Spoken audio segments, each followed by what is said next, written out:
All right, all right. Hello, everybody. Let's do that so I can have chat up. We have the draft going underway for Camavor versus Zaun. Um, there is quite a lot of unfortunate ban loss for Zaun. Um, so Zaun has an E sub of Gwen Shapiro for Merrick. But they also took too long to start. So unfortunately, they lose a second ban, and so Camavor, um, so this will be the only. So every game Zone will only be able to ban one champion in the first set of bans, and then they'll have their other two bans, obviously in the second half of the draft. Let's see what their ban is. They have to decide what the one thing they want to take away. This is going to open up Camavor a lot. I suspect that Nocturne will probably be their. I would suspect Nocturne to be their ban every time. We got to see Chase's Nocturne on Monday when he subbed for my team for Freljord, and he played a pretty sweet game on it in a winning effort. Um, let's go. We're here. Let's see what the last ban for Camavor is going to be. They're going to ban Darius, they're going to ban Cho, and they're going to ban Tryndamere. So a lot of topside bans. The Darius is a two-way ban. This makes me think that they don't think that Vendetta is going to play ADC, and I think Vendetta should pick the Caitlyn this game potentially if Camavor doesn't want to pick it. They're going to take the Seraphine away. Um, yeah, this is very top heavy bans. I think okay, Misfortune. I like the Misfortune. This has been a staple pick for Booze. Um and he doesn't have to play it with Seraphine. I think here they will have the option to take Soraka, or they will have the option to maybe take Morgana here as well. I think Morgana might actually be a better pick because with Seraphine showing, they're not going to pick support. Um yeah, for sure. I think that something like Morgana or Soraka is a fine pick. They could also opt to not take support here. They should just not let support go to the second run. And okay, hovering the Morgana and it gets picked. I like Morgana's the ability to have a Morgana Black Shield into a Seraphine to protect Misfortune or to protect whoever needs to get protected against the Seraphine. Like typically, you obviously want your AD carry, your your thing. They're gonna take the Seraphine and Mumu, and I'm wondering. I'm guessing they're gonna lock this, but they have other options to go with. Um, so just for record, Zaun's jungler is probably gonna be Gwen Shapiro, although it is a flex technically. Kel can. Might be a Kel and Mumu and Gwen Shapiro going mid. And it's gonna be a Zyra, Seraphine Zyra. Okay, so that could be like something like a Zyra mid. Or something like this is so much AP from Zaun. I'm very curious how this is gonna play out. It could even be something like an Amumu support, but again, Morgana, like you're picking a Mumu into a Morg. Sarah ADC Zyra support. That's a thought. But and they're gonna take the Diana for Vicanis here. So that'll likely be a mid Diana, although I think Chase can play it.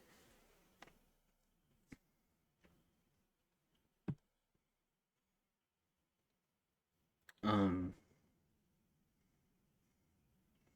but yeah, let's see how these next round of bands go. So we're looking at top bands. We're looking at um, potential jungle bands from Zaun, and on the other side, you're looking at probably mid. You're probably looking at mid jungle. Yeah, I like Trundle. Considering Camavor's probably gonna want pick something like a Doctor Mundo. Um, maybe Ornn, just something that can play safe in the top lane.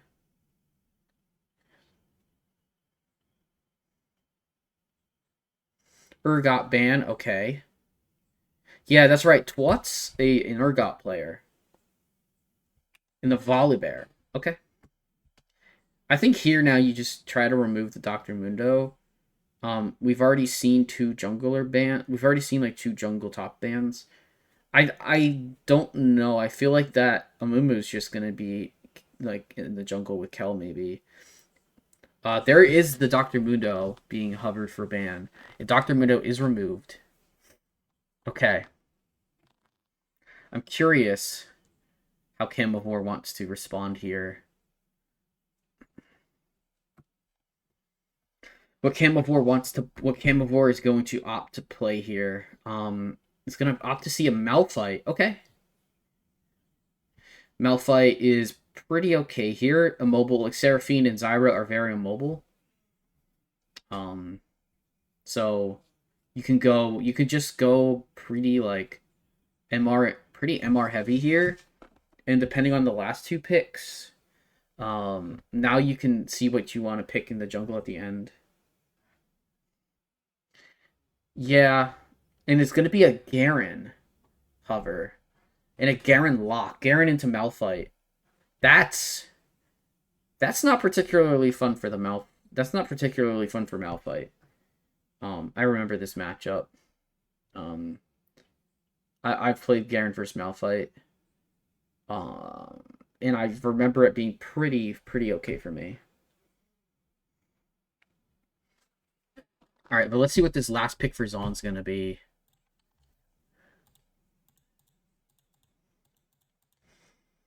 Okay, and Caitlyn. Okay, so it is gonna be something like a Zyra mid. I think this is gonna be Gwen Shapiro piloting mid Zyra or something like that. Because he's role locked to mid and jungle, and I think that's gonna be Kel playing the Amumu. Because I don't think. Ooh, Viego. And Viego's picked. The Camavor kind of wants to go forward here. You have Diana, you have Malphite, you have Viego. So that does confirm Diana going to the mid lane to Vicanis. And we have Viego going to chase in the jungle. Everybody's got their roles. Yeah. It could be Seraphine mid, actually. It could. It could be Gwen Shapiro on Sarah mid. I don't know. We'll have to see who picks it. I'm just gonna take a. Oh, I didn't get to take the picture. But we'll see. But I have the draft here.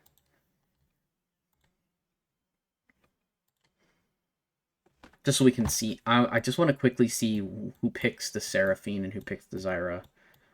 I do think Caitlyn Zyra is probably the bot lane. I'm so used to Sarah being a. I'm so used to Seraphine being a bot lane champion.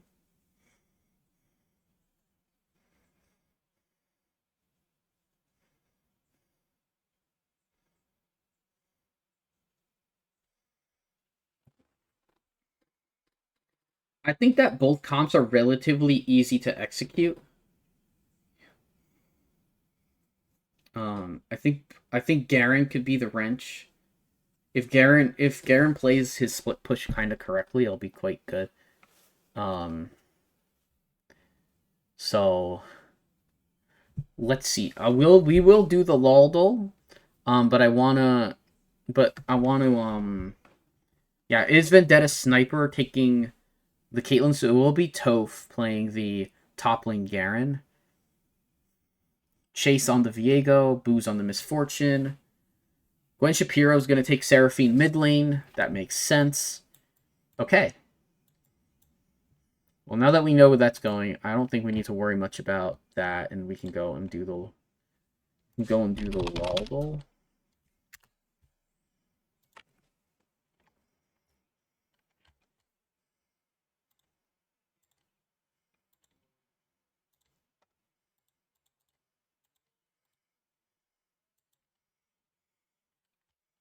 Sheesh. What do you mean 3? Oh, yeah, that is. Yeah. 24. 24 months and two in a row. Let's go. Let's go, Fudge Cow. Thank you for the subs. All right, let's do the champion. Let's start with Soraka.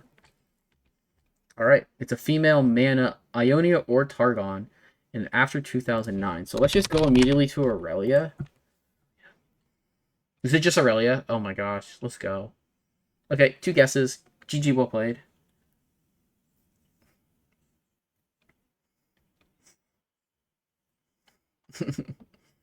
Pretty good. In game. Now, hear the silence of annihilation. Okay. This is Jin, right?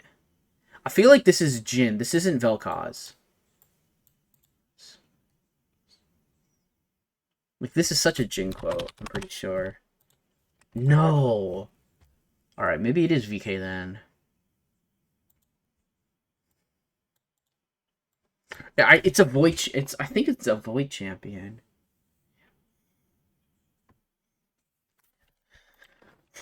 Xerath or Vel. Yeah, I think it's... No, it's not Vel. Okay, that's right. Okay, I should know Vel'Koz. Darkstar Thresh. No. No, not Xerath. Wait, no, it doesn't include skins. These are all baseline quotes. I thought it was Jin. But I was wrong. Now, hear the silence of annihilation. Is it Nocturne? No.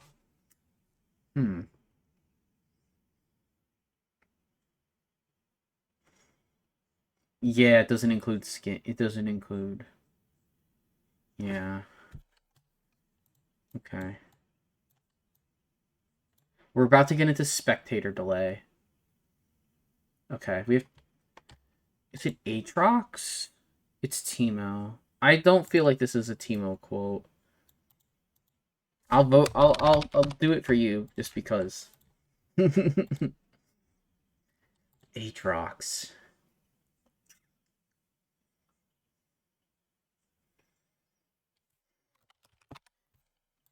It is Aatrox. Nice. Hold up. I'm gonna... Now, hear the silence of annihilation. Yeah. Okay. I heard it in a similar voice, but I heard it like a Void Champion abilities. Okay. This is Echo. Echo W. That's parallel convergence, yeah. Hook. Thresh? No. Blitzcrank. No, it's not Blitzcrank. Big Gangplank? No. Hook. Knife? Blank Stareface. Huh? Knife. The knife is throwing me off now. Oh, Pike. Yeah, you're right. It's Pike. Yeah. Okay. Splash. Oh, wow. This is Dark... Is this actually Darkstar? I think it's Darkstar. No. This looks like a Dark Star skin, but who is it? We have 30 seconds before, we'll have to finish it in the second... We'll have to finish it after the first game. Is this just Varus? Darkstar Varus? No.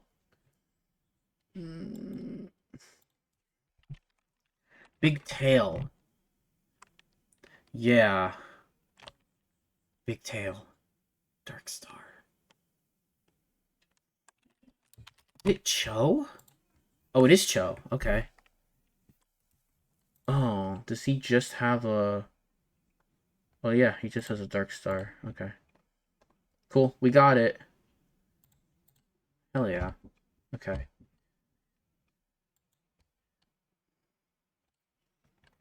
Alright. We're gonna get in the game. It is 0-0 currently.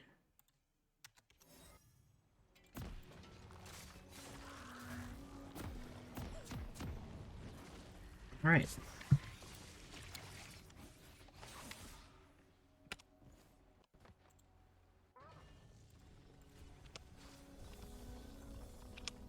Okay. Oh, that's too far. Okay, this is good. Okay. I'm just gonna move this over. I'm just gonna pull out chat. Pop out chat.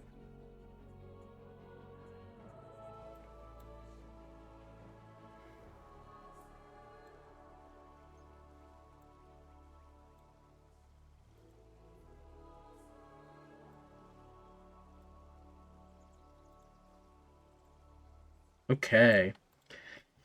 Let's see.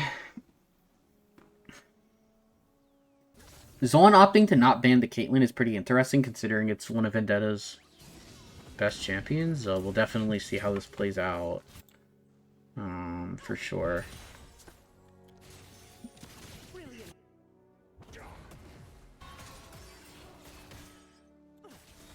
Okay.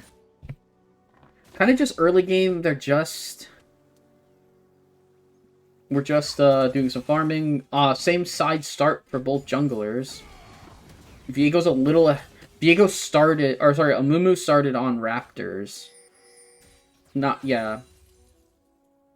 Amumu started the chickens. Oh, Vicanis getting some good poke, but taking a tower shot in the process.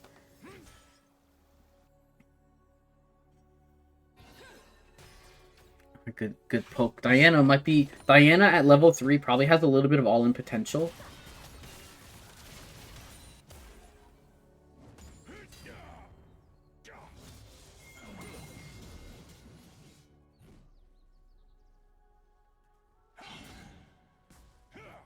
Okay. Bot lane is definitely going to be Caitlyn's favorite pretty early here. Ooh, almost landing the Q onto the Diana. Caitlyn's going to land a little bit of poke onto Morgana here. Just has about a wave advantage.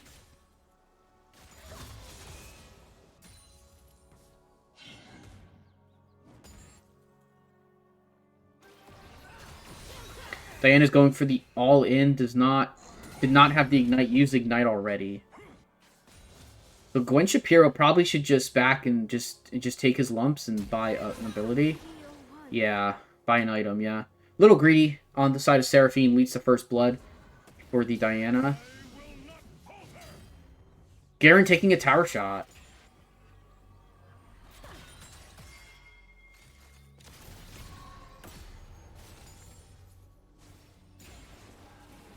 Also, Sarah's going with a very, very, slow, a little bit of a weaker start with the tier. While tier is super necessary, I think in mid lane, I would, on Seraphine, I would definitely prefer to start D-Ring if I'm gonna be starting to do it for damage. Boo's rooted up! Spell immune, so avoids the Caitlyn trap. Really good Black Shield by Delphi there. So, Viego spotted out here, does use his stuff, but does get spotted, does not get stunned though. Can the Amumu and the Sarah get the kill? They can. Chase gets caught out. And that results in a kill back for Zaun that goes to the Seraphine. Already helping her out after her early death. Putting Viego a little bit behind the Amumu. Amumu's gonna walk over here and try and take the other crab. Viego should just Viego should just go and do a full clear here. For sure. Does get a root onto the Morgana, but was black shielded, so nothing really comes from it. Fuel. Just gonna do a little bit of kind of poke damage. Garen and Malphite having some fights here. Nobody's backed yet, so they don't have any items besides their main stuff, although Malphite hasn't used his potion yet.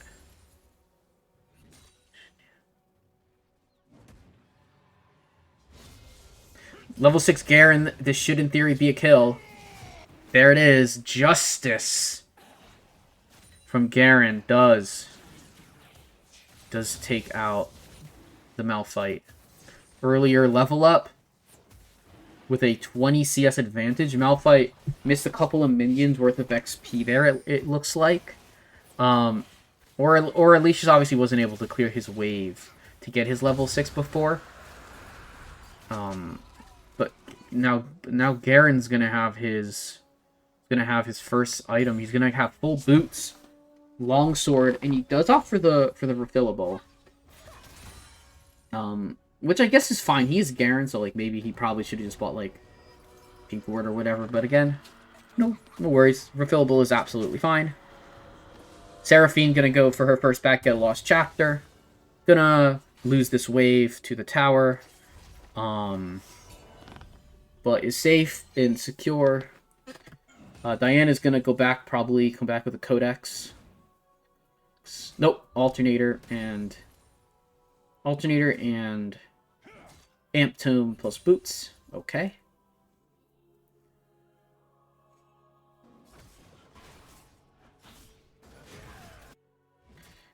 Malphite not getting a whole lot on his death.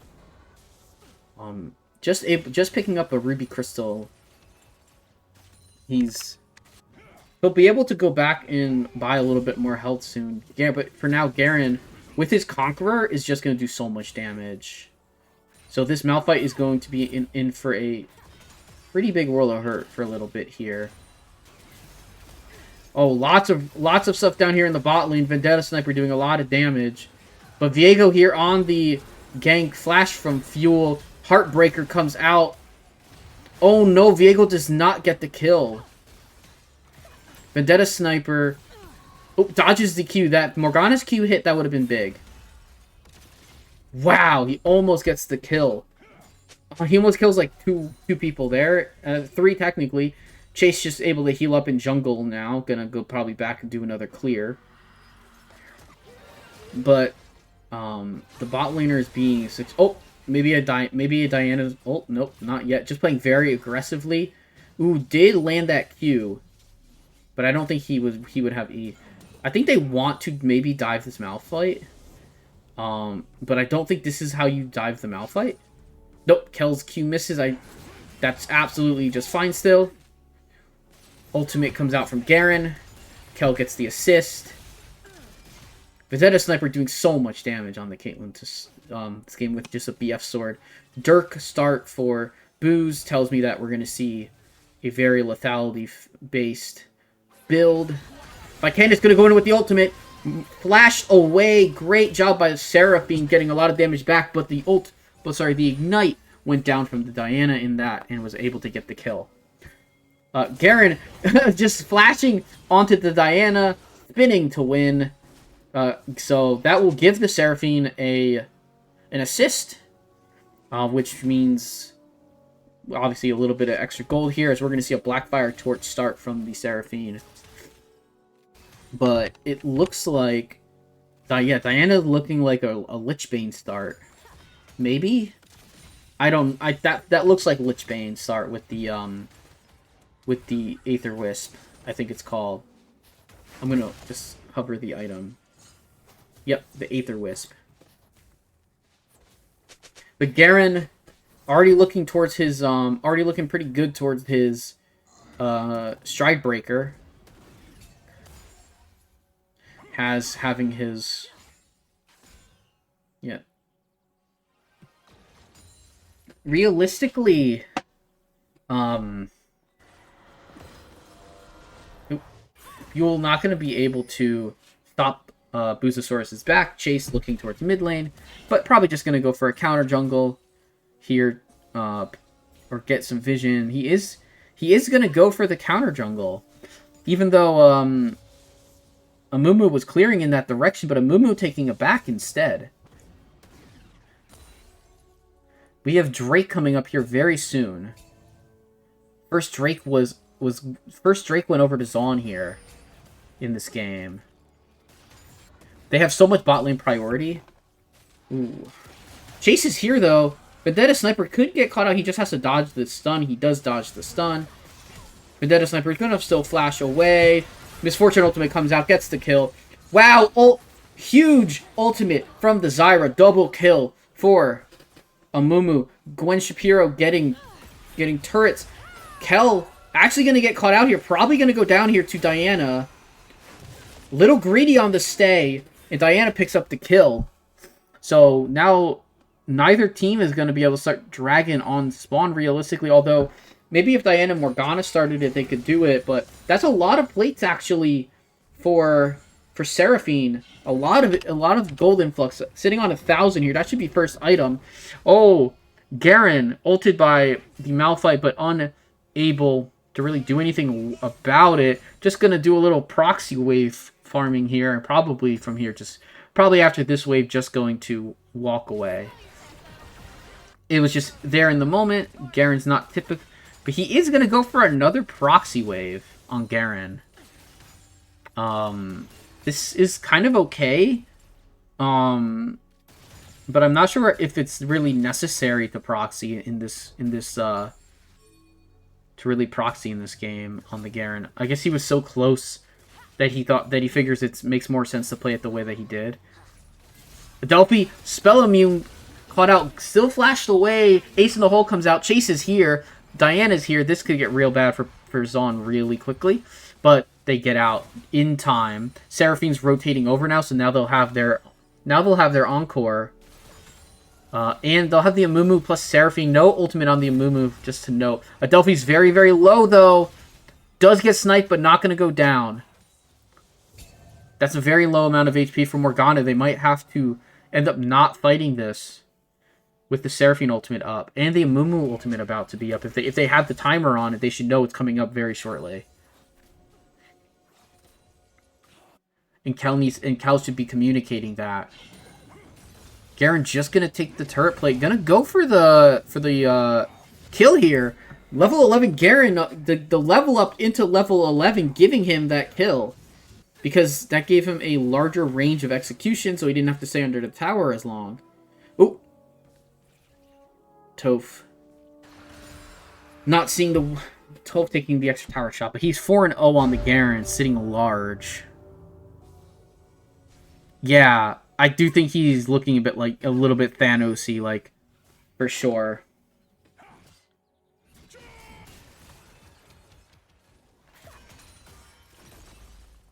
But I think the Diana for Camavor could be really strong this game, to be honest. But I have seen that Zong's overall, like, coordination has been really great. Gwen Shapiro with the flash. Kel is here. Ultimate used. Are we going to see both ults used? I think we will. Beautiful. Diana in a bad spot. Does still get the kill. Kel will get the return. Chase is here as well. I don't know if he can deal with the Amumu, but Amumu's out of mana. So probably just going to be obviously just forced to back away. Bot lane takes a back for Zaun. Yuntal is completed for the Caitlyn now. Booz is sitting on gold to get his Yomus. So I wonder what he's gonna do with this. Garen has ultimate again soon, so I could see him trying to dive, but Chase is here. He will be spotted though. Toph is playing this very far up. Chase is playing this very patiently and very well. Oh, he did just still get the kill. Does flash away. Viego unable to do anything about it. Rift Herald is soon. It's full stride breaker for the Garen. Fuel kind of just needs to wait out the misfortune E, he did use his Yomus to get back the lane, which is really smart.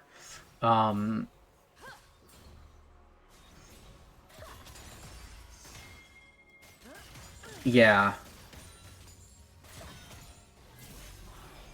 Yeah, no, absolutely. Garen can absolutely dive Viego. Although he didn't have ultimate, so he might have just wanted to be a bit cautious.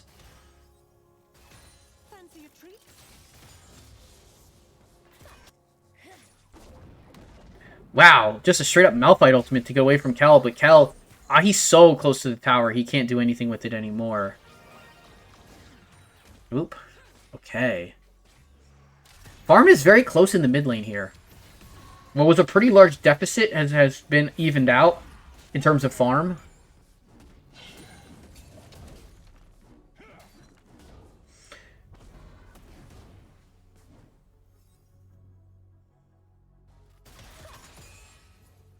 Oh yeah, I mean the level gap is huge, but at the same time, I still feel like he doesn't want to risk losing his. He doesn't want to risk losing his. I would imagine he doesn't want to risk losing his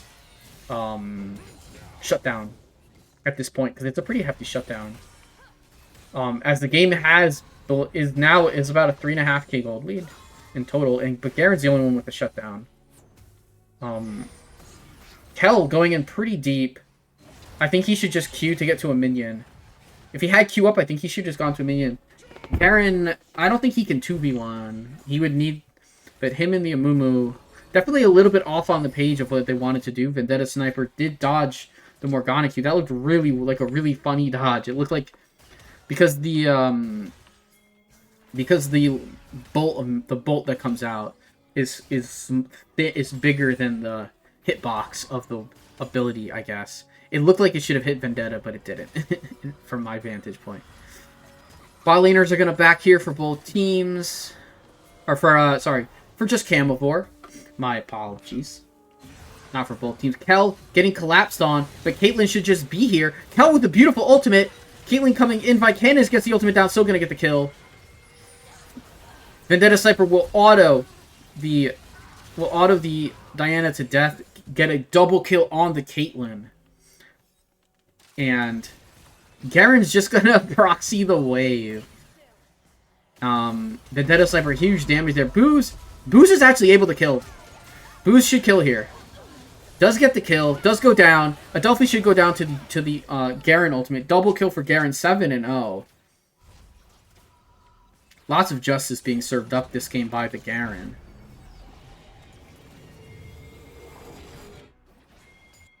Malphite rotating to the mid lane to deal with the waves. Now going to rotate back up to the top lane and get to push this out. Probably for just a wave before he kind of has to start playing careful again.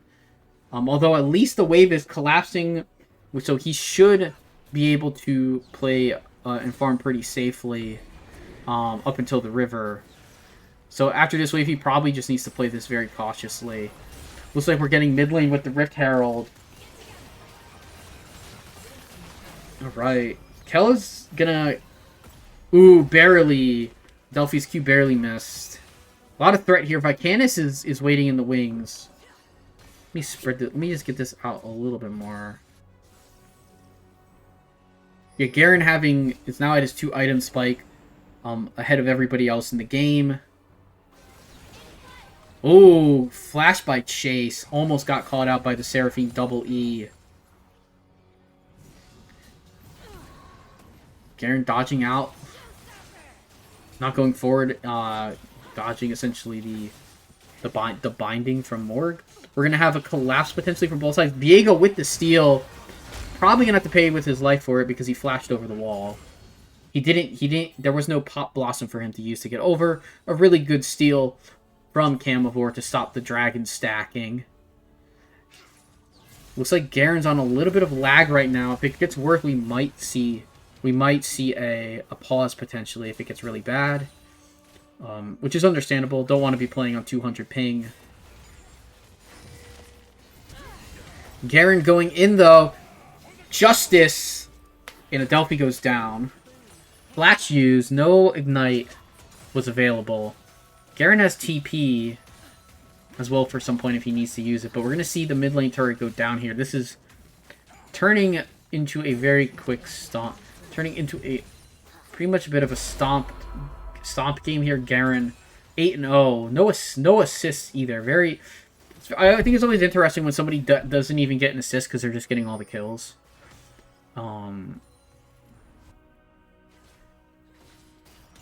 Meanwhile, there's high kill participation from the whole top side of the map.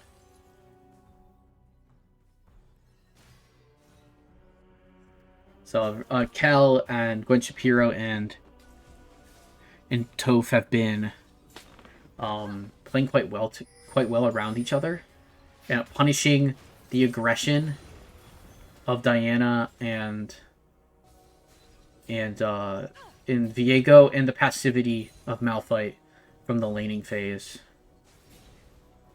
In Garen's case. starting Baron, but Kel's not going to be able to do much here.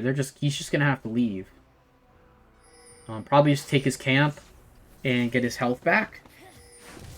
He does have another health. He does have another smite in 15 seconds after that. But note that Diana and Seraphine aren't there, and neither can teleport. I don't know if they have their empowered recalls or not either. Looks like Seraphine did use her empowered recall. She will probably be walking towards the Baron, likely to just give up the bot lane tower here, which will be a 400 gold, bounty going over to Camavor, bringing the gold a little bit closer to about 4.5k from almost 5k that it was. Now we're just seeing them start the Baron. They have quite a good turn as well. The Malphite not pulling the trigger. Eventually he's got to pull the trigger. He can get this with the Viego. They get it. Adelphi gets Baron. Kel gets killed. Great Malphite ultimate into the backline. Chase, though, unable to get kills. They both go down. Baron's on 3 members. They just need to leave and take their Baron buffs. These objective steals are gonna keep Camavor able to survive longer into this game, and potentially let Misfortune get more items and get closer to having huge impact on the game. And Diana as well. Diana getting towards 3 items here. It looks like we're gonna see a Zanya's 3rd item from the Diana. Because I believe that's the only thing that Seekers builds into. Vicanus did hit Garen with that, but Vendetta Sniper taking a large chunk of damage from something there. Maybe a ricochet from... Maybe a bit of a ricochet. Chase wants to play very aggressively here. Note that Seraphine and Amumu, the two AoE pieces, aren't here. 2 out of the 3 AoE pieces aren't here to really punish the positioning up of Camavor. Camavor doesn't know where Kel is. So that was a bit greedy. Kel could have been there and could have easily come out of a brush and gotten them, but obviously Seraphine's showing on the map. They felt a bit confident here. Kel, a bit caught out here, isn't going to get tagged up by the Viego. That could have resulted in him going down. Vicanus not really trying to collapse here, just trying to take the wave. Now looks like Diana's rotating in as the Garen establishing mid push before this dragon. Chase is gonna maybe have to try and do something similar. They do have a little bit of a brush here with Malphite. The other team's playing they're playing it a bit odd. Both teams are just standing in a brush waiting for the other team to stop being in a brush. And I think Garen here is doing the right thing and just running mid. Chase is going to run into the entire team, and that should be the jungler going down. Oh, that is not good. Flash from Kel. 2 gets hit with the ultimate. Seraphine ultimate to follow up. Boozosaurus not hit at all. He's going to free fire. The Misfortune doing so much damage. It's a huge turn. Toph, the only member not here, the Garen, and it goes the way of Camavor. But the Garen's alive. Both players get out. Big. Garen not being there was big. The other team got... They got greedy to go for it without their strongest member. And Vendetta Sniper got a little too close and was able to get picked off. The Seraphine ultimate only hit 2 members, and they hit Adelphi and the Malphite, and didn't really hit Diana or Malphite. Oh, Toph gonna come in, will just eliminate Boozosaurus here. But will Toph pay for it with his life and a shutdown? Dodges it out, or doesn't quite dodge out the Heartbreaker. That is a shutdown going over. Kel is gonna have to try and get a steal here. But Chase probably just going to be able to clear that for sure. Ward over the wall. Does Kel go in and get it? Kel gets it! He doesn't have ultimate though. But no one else able to follow him over, so that should just be him getting taken down. And Chase getting gold on this Viego. I can't see his actual build right now, but he's getting strong. He's getting a bit strong here. Oh, beautiful job catching out the Diana, but Zyra goes down in return. So does Chase. Wow, we're just fighting under mid-tier 1. Flash forward from Vendetta. Will be able to take down a Delphi, but will not be able to take down Malphite here. Malphite will get the double kill. This game is crazy. So much fighting. This game was like a 4K gold lead. Now it's sitting at about 1. Now it's sitting at about 1K. Camavor has pulled this back quite far.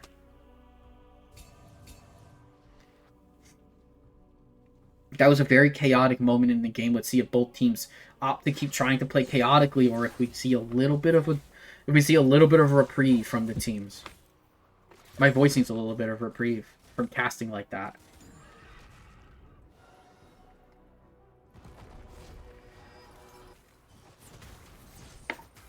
But we see Cal going to the jungle. Both teams now getting back out onto the map. Let's look at the items. Looks like Seraphine's going 3rd items Rylai. We have 3 item Caitlyn, 3 item Misfortune.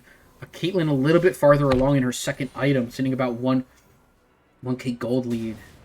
The Garen is at 3 full items, but everyone else is kind of also at the 3 item threshold. The 3 item threshold. I wonder if Booz is gonna go. I think Booz should go for Edge of Night here, this game, for sure. So that way he can't, because even though he has, oh, Gwen Shapiro getting super caught out here by Vicanis. Diana, just a bit of a menace, gonna send the Seraphine back with a 50-second death timer. Baron's gonna be up in 10 seconds. They're gonna try and take this top. They're gonna get this top tier 1. And they're going to be dead even in gold. They're here. They've caught out Chase. Are they going to get Vicanis as well? Vicanis does land the Q, but he doesn't have but Vicanis does not have ultimate. Going to get snared up, killed, and going to get taken out by the Amumu. So just as quickly as they tied it up in gold, they give over about 1K in gold in the process. And now Baron buff to follow very likely. It was only Malphite, Misfortune, and Morgana are on the map. Vendetta, Sniper, and Keller taking it by themselves. I do feel like they do need the damage of Zyra plants or Garen. They're not taking it as quick as you would like them to, but they will have no contest regardless. Seraphine going bot lane to contest to just take the way from Malphite once he pushes it. Malphite, no MR at all. I'm surprised to see no Hollow Radiance this game. But maybe we'll see like a Karnik Rookin or something like that here next to deal with the. But although most of the heavy damage is, even though most of the kills are on the AD damage dealers, the magic damage is invaluable to chunk the Malphite out to allow the other people. We're gonna see a Hextech alternator. That's perhaps a bit of an aggressive item for Malphite to build, although I'm not sure every single one of its build lines. So maybe there's an item that is good for that. It's going to be helpful. But I feel like this could just be something like a Ludens, which isn't super necessary this game for Malphite to build. No, doesn't really need AP, just needs to be tanky.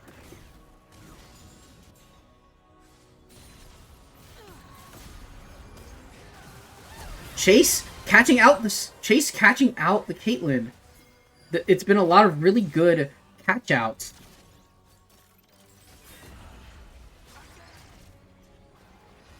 Toph is gonna try and go in, gonna hit a Delphi. Should just be the kill out to the Morgana. Does use her Zanyas. Gwen Shapiro does get the takedown. Toph is chasing Chase down here. Does get the flash. Garen with Dead Man's Plate is very fast. Great flash away from the Malphite ultimate. There's no Seraphine ultimate though for follow up. There is an Amumu ultimate. Boozosaurus needs to be a bit away from his teammates, but also in arm's reach where they can help against the Garen. They're really trying to get a pick here. This is kind of the same situation we just had in the previous fight, where one team where both teams are trying to bait the other team into going, and Kel's just gonna start the Baron up. I think Kel here should go in and ult. Oh, boom, great ultimate. Does get the kill onto Chase. Vicanis does get a ton of damage down, but it's just not gonna be enough.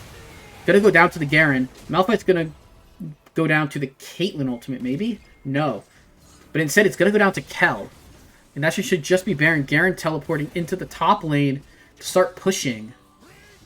So, great Amumu ultimate, catching out for no Seraphine, even with no Seraphine ultimate to follow up. They really had nothing else to do there, as immediately Chase was taken down by the E of Kel.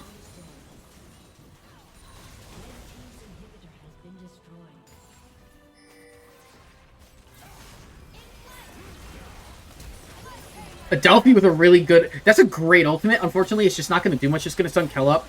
And we'll go down to Vendetta Sniper. Buzosaurus just going to ult out here to clears minions out, but doesn't really clear anything else out. Fuel, not going to be able to do much there. Might have actually gone down to the Misfortune, but the game is over, and Zaun takes game 1. Huge performance from Toph. Let's look at the end game stats. Most damage in the game goes to Vendetta Sniper on Caitlyn, followed by the Garen. And then we had Vicanis doing a lot of damage. Yeah. I think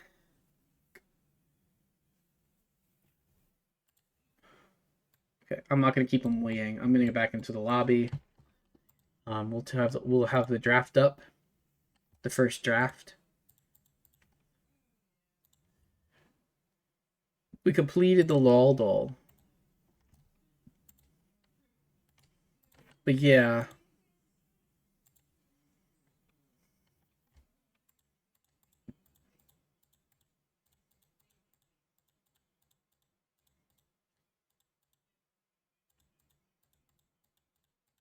Okay.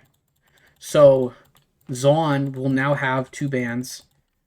The time ban was only for game 1. So, we will get... So, now, Camavor will have... wait. Yeah. Oh, sorry, yeah, Zaun was in game 1. They switched sides. Okay, so we're in draft. And I do have to now change the sides on here, which is absolutely fine. Camavor. So we'll just see Camavor twice for a second. We're going to see, we get a Cho ban. We're going to get a no ban from Zaun here. But from here, Zaun will have 2 bans. So they'll have 4 bans for this game.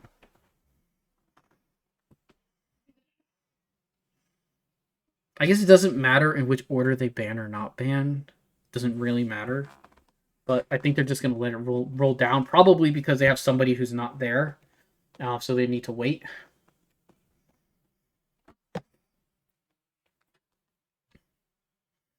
Okay. Darius banned. So we have Darius, Cho'Gath banned. But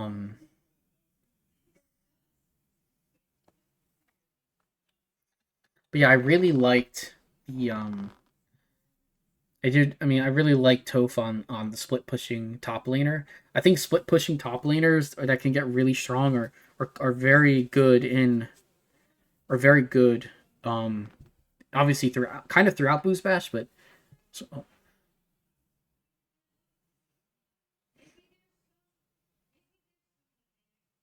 yeah, they have 2 bans. I don't think they know that they have.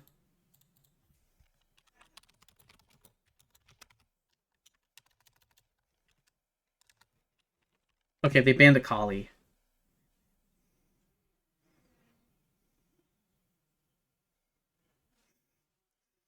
Okay, they're banning Trend. I guess they might have. I guess somebody maybe they accidentally pressed R. I don't know.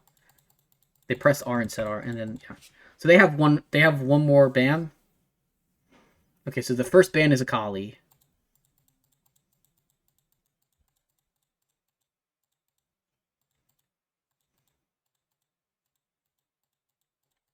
Okay, and Twitch.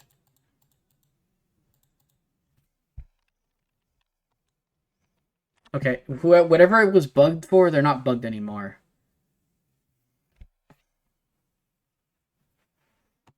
Yeah, because like we can redraft. Okay, good. They figured it out. I want to see if they play. Oh, they do pick that. They immediately just B1 Doctor Mundo.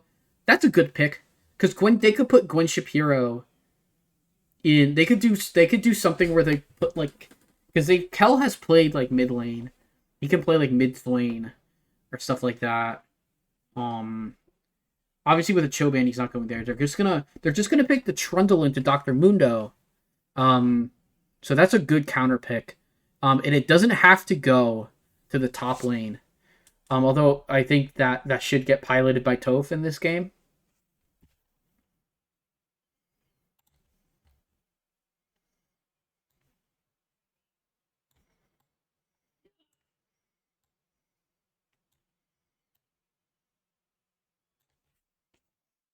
All right, and then it's Rammus. Kel's gonna play Rammus jungle. I'm surprised he's not playing Shyvana. It's like cause I feel like that's his best jungler.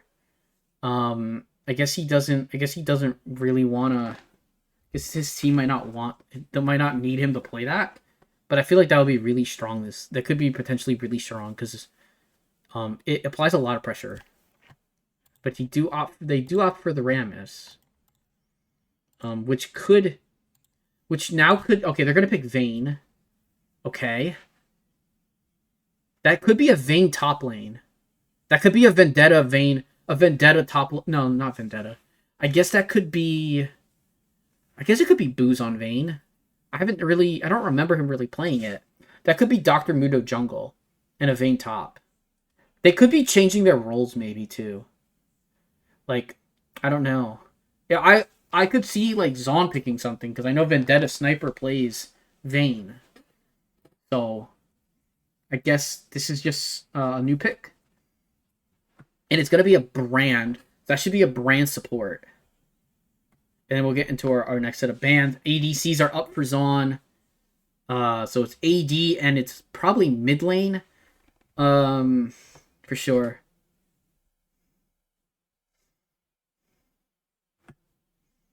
So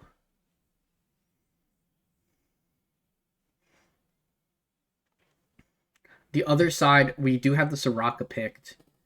Maybe Silas banned. Okay, yeah. Silas doesn't really have any great ultimates right now, but maybe they don't want to give up. They don't. Maybe they want to have freedom of pick. Um, so if they're gonna pick a champion that could give Silas a very good ultimate, they want to ban it away. Um, I wouldn't be surprised to see Irelia banned as well, but I guess they'd be very low on AP. They'd be very low on low on AP unless Chase picked an AP jungler this game, or they picked an AP top.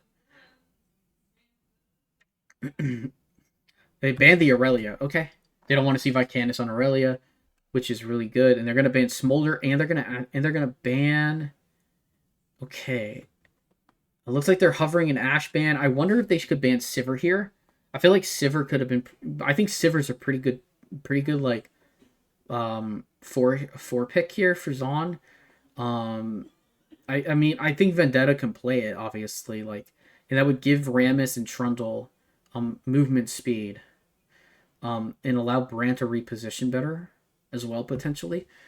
Because we're looking at mid lane. They're gonna take the Jinx. Okay, that's a good pick. That's a good hyper carry pick for sure. And we're gonna see Vicanis on LeBlanc. Yeah, that makes a lot of sense.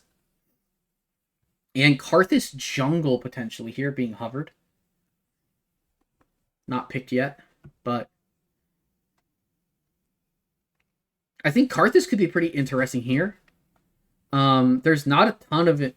Like really, they're just vain. They're just vain for Rammus to taunt here. Realistically. Okay.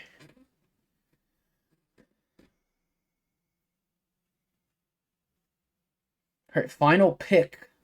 Let's see what mid laner we're gonna see from Zaun. It's gonna be Lux. Okay. This is definitely a Gwen Shapiro pick, and I think it's good because it could be a very high damage mid laner for sure. Not that I think that he piloted the Seraphine perfectly for what his team needed. Um, but I also really like this Lux pick as well.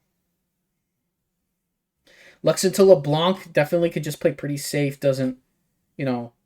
Could just play at range from the LeBlanc and just kind of farm and make and then just be ready to like call out roams. I don't believe this I would say this lane might be LeBlanc favored if Vicanis can like if Vicanis can kind of pilot it like very well. Um, it could definitely like avoid the poke and just kind of play around it and just have the threat, just having like the threat of early like have early kill pressure on the LeBlanc. But yeah, that's our draft. Oop. Thank you, ad block. All right, we have a couple minutes before we get into the draft for game. Before we get into the in-client draft. So. All right, so yeah, we have a bunch of players. We have a bunch of players we have a lot of players just taking a quick break before the next game. So I will do the same. I will take a quick break to stretch and everything like that.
All right.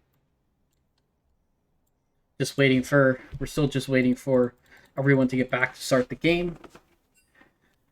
So, just a recap of the last game. I don't think I can get the draft just yet. Yeah, I can't. There's no way to go back in the spectator. unfortunately. Yo, it's my goat 2 teams 10 piggies. What's up? No, both teams. Oh, Camavor is on a timer. Yeah. Yeah, you're right. I mean, they have the Vayne. I think the Vayne pick is either gonna, like, be very strong. I think that Vayne can be really strong here, or Vayne could be really not super strong and could end up giving like a lot of this team the agency they need. The Trundle probably will be a problem. The Mundo has to be strong. I feel like the Mundo kind of has to. No, this is Vayne bot lane. This is I think it is. It should be, because that should be a Karthus jungle. They got no split push presence. Yeah, for sure. No one can match. Vayne top would be pretty good indeed. But I don't. But I haven't seen any like role changes that would tell me that this is anything like that would signal anything else. No, it's. I don't think it is, but I don't know for sure. I don't think Booze. I mean, if Booze plays Karthus, like, and Twat plays Vayne top, then awesome. But the roles haven't changed.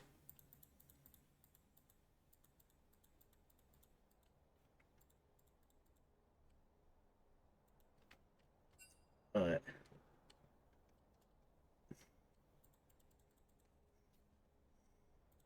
yeah, and I'm pretty sure by this. All right.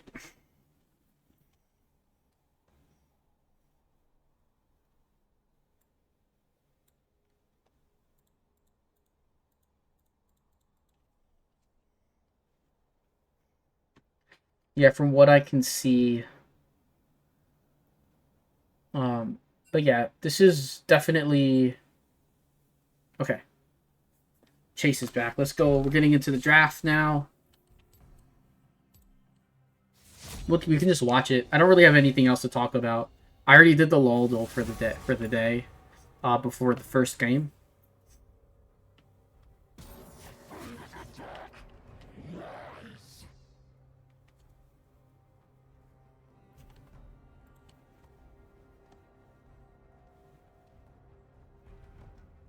I do not tolerate cowardice. You're scared. Good to know. Talk to us about how to beat my team. I don't think I should do that.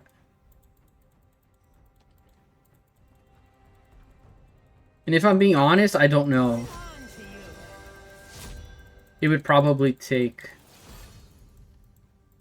I don't know. I don't see. I don't know, because we've lost games. We lost 2 games. I don't know. Like, that's obviously I wouldn't want to give the trade secrets away. But I feel very confident about how our team's been playing this season. So, I guess the other teams will have to try and.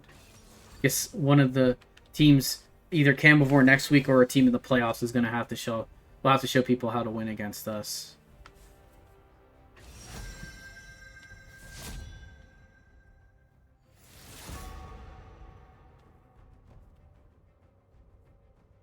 Okay.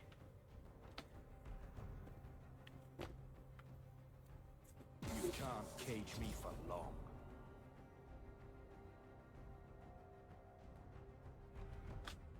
What did I do?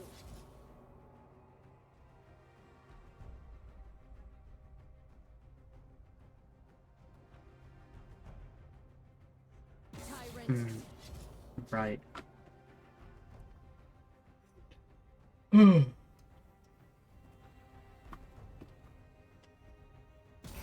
May you die with your eyes closed. Wow.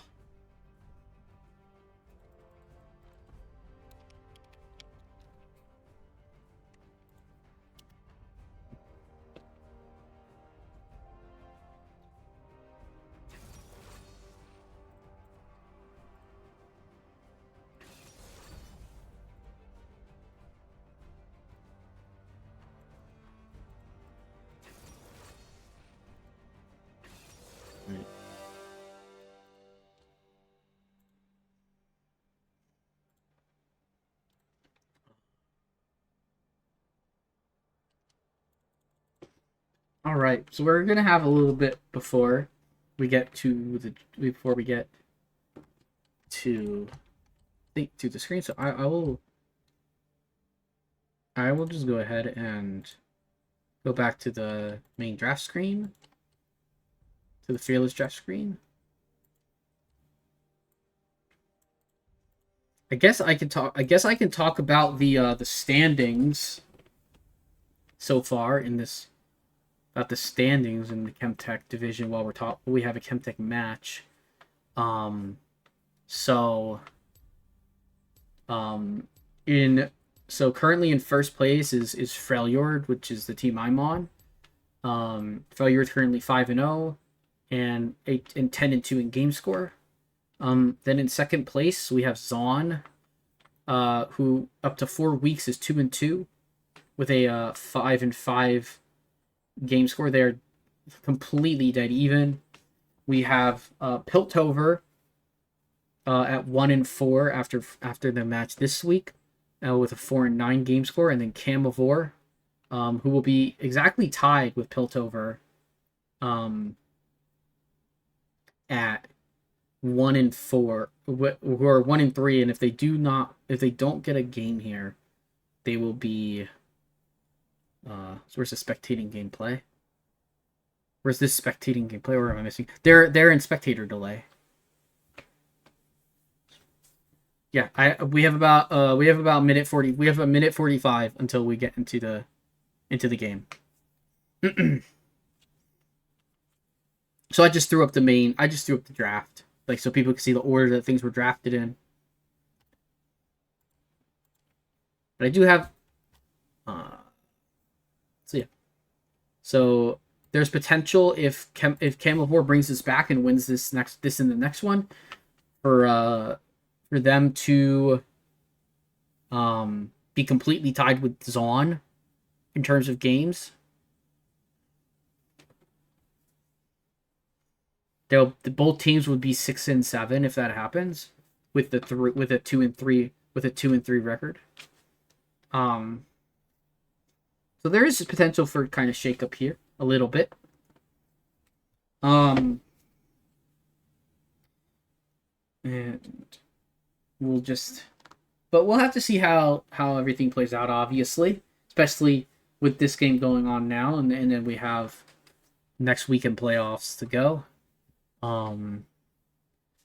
But Chemtech, I'm very curious to see how some of the other, like, how the playoffs will kind of end up playing out.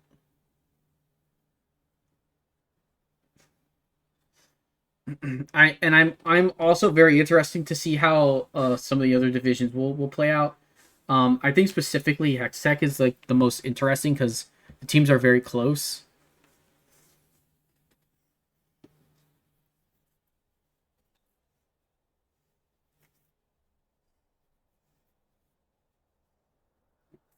Okay. We're getting into the game. The current score is Zaun up 1-0. Ooh. Is my client not going to load? I hope it loads. Okay, it's loaded. Nice. All right.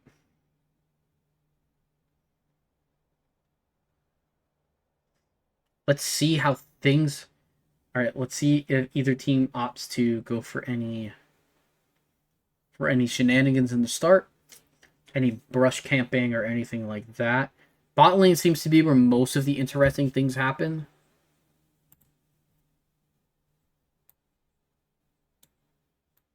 True. You're right. Yeah. Crystal Scar and Blessed Isles were on one team last week. Yeah. A bit of subbing going on. My game is not loading in. I hope there's no issue for me spectating. If there is, I can probably just spectate through someone not in the game.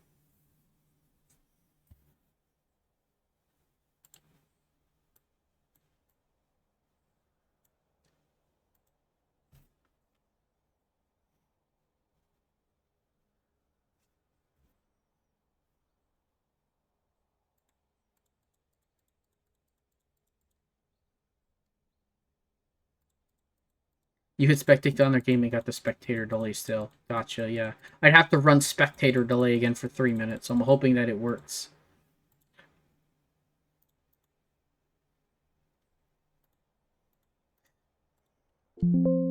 Oh, okay.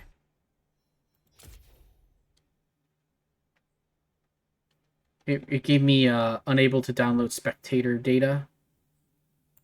So I'll just reload.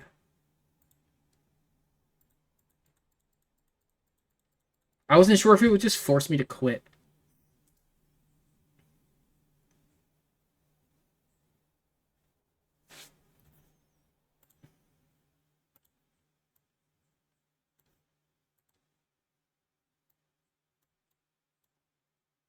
I don't think it's gonna let me in the normal way, unfortunately.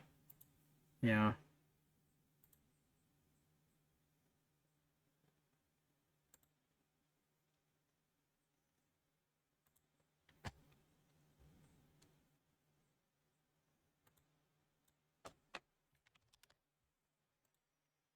I'm just gonna task manager close it and reload it.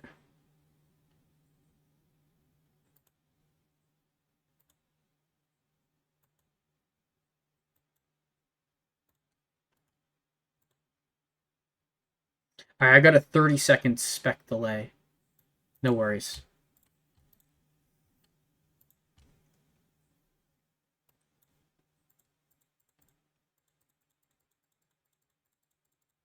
So I should be not that far behind. And honestly, I can just watch the game. I can just watch the game from the start. Oh, what's going on with my mic? My mic is acting weird.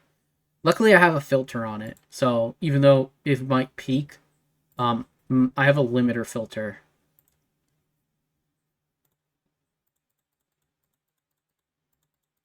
There's a chance that it's just not gonna let me watch, and that would be really unfortunate. That means I'd have to. That means I would have to watch in post.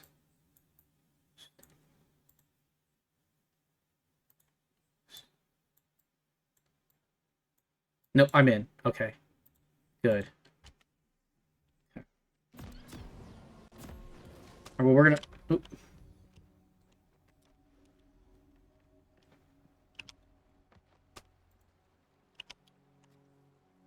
Oh, we're in a pause. I wonder if that was the issue.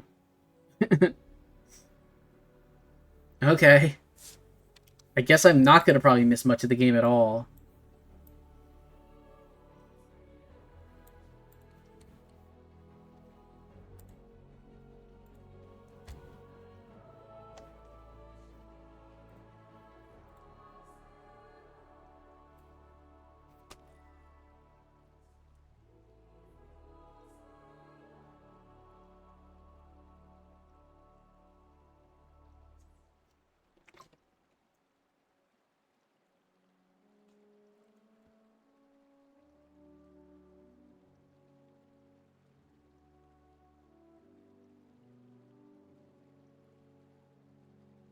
Alright.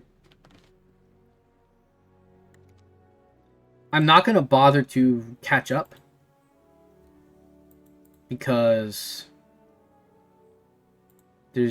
I don't think they actually ever started the game. So it's all good.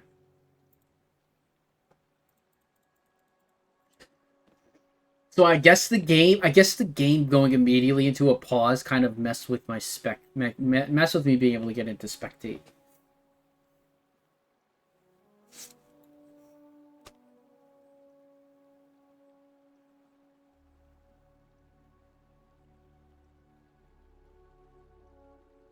No, it's not. It is a vein. It is vein bot lane from Booze. Yeah, I mean the vein top into the Trundle would have been really nice.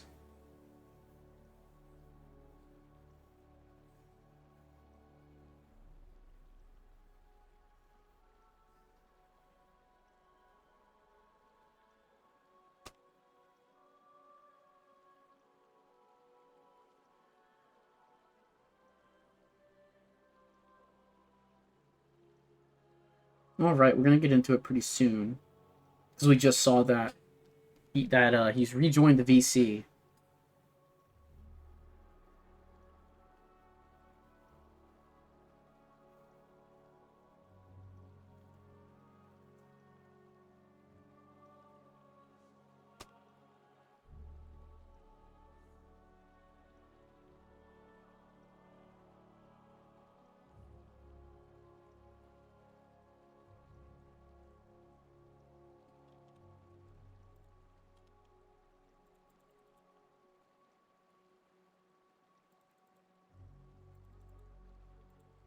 Oh yeah, I don't have the ability to check if it's through the pause.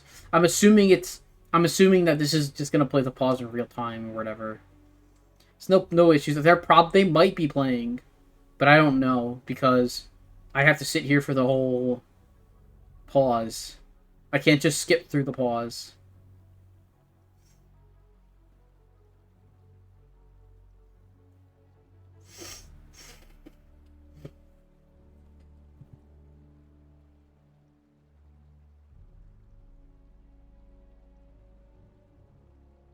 A summoner has reconnected.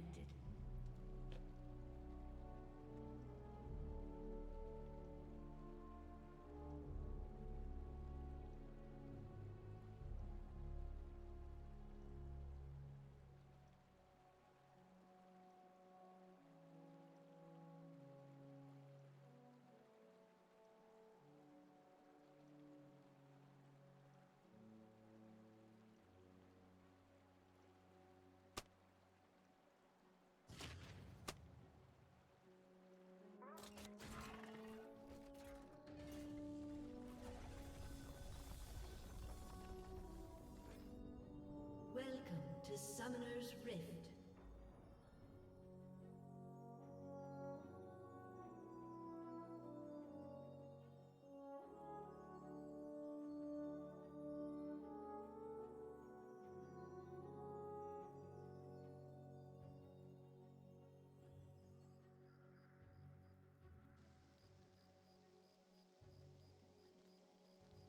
Minions have spawned.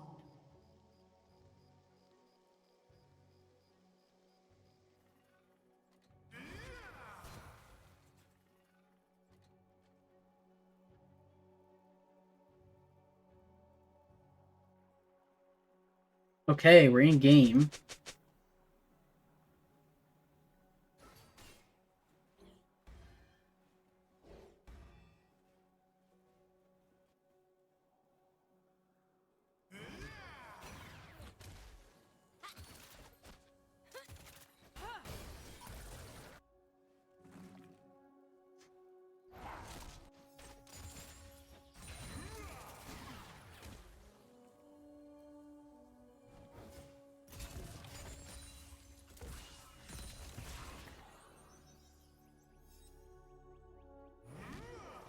Okay. Said they show you the future. No, it won't let me. That was actually we're actually live. I guess it didn't. I guess like it never starts. I guess we were live with it. Okay. All good.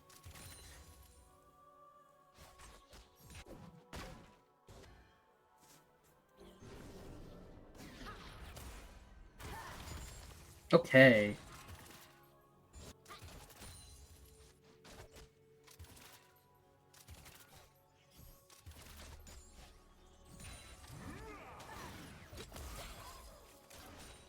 The good thing for Vayne here is that Soraka is really good, going to be really good at keeping her alive, and Vicanis actually have been on the back foot against this Lux to start. Mundo is playing very passively against Trundle here.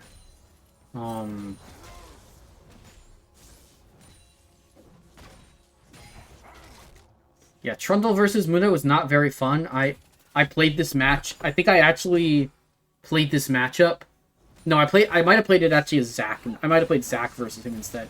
Oh man. Gwen Shapiro in danger of dying to Vicanis. Double flashes, but the auto comes out. First blood to LeBlanc.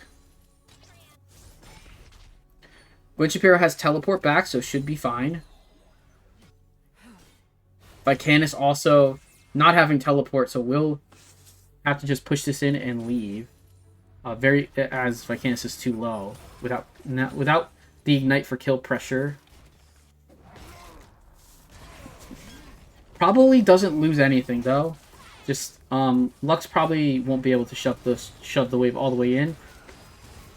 Boo's almost dead here, but there was a gank from Karthus that didn't really result in anything. Oh. Okay, yeah, Adelphi gonna have to run away. Boo's gonna use his Oh, but Vendetta might go down here to Busasaurus. Vayne with a kill early on in the game. Ooh, preemptive W from the Mundo. But Toph seeing that does not opt to go any further with it.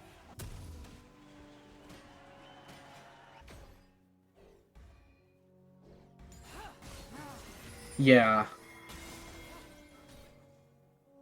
Really good start for Camavor to this game. Early kill on Vayne.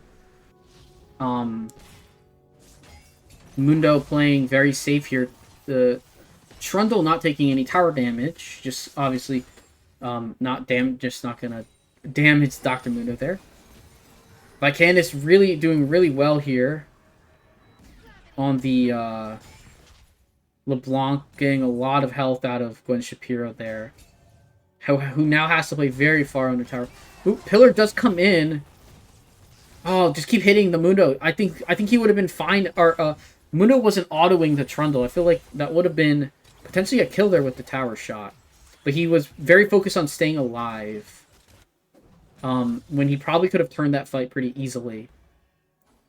Especially if he could have got a grass proc on him. Oop, Ram is coming in. Gwen Shapiro goes down to Vicanus, who used LeBlanc, who used the ultimate, who now this is a dive from the Dr. Mundo, or dive on the Mundo. Mundo didn't use ultimate. Has ultimate to use now. Trundle can't dive anymore because there's no wave. Adelphi in a bad position against the Jinx. Great.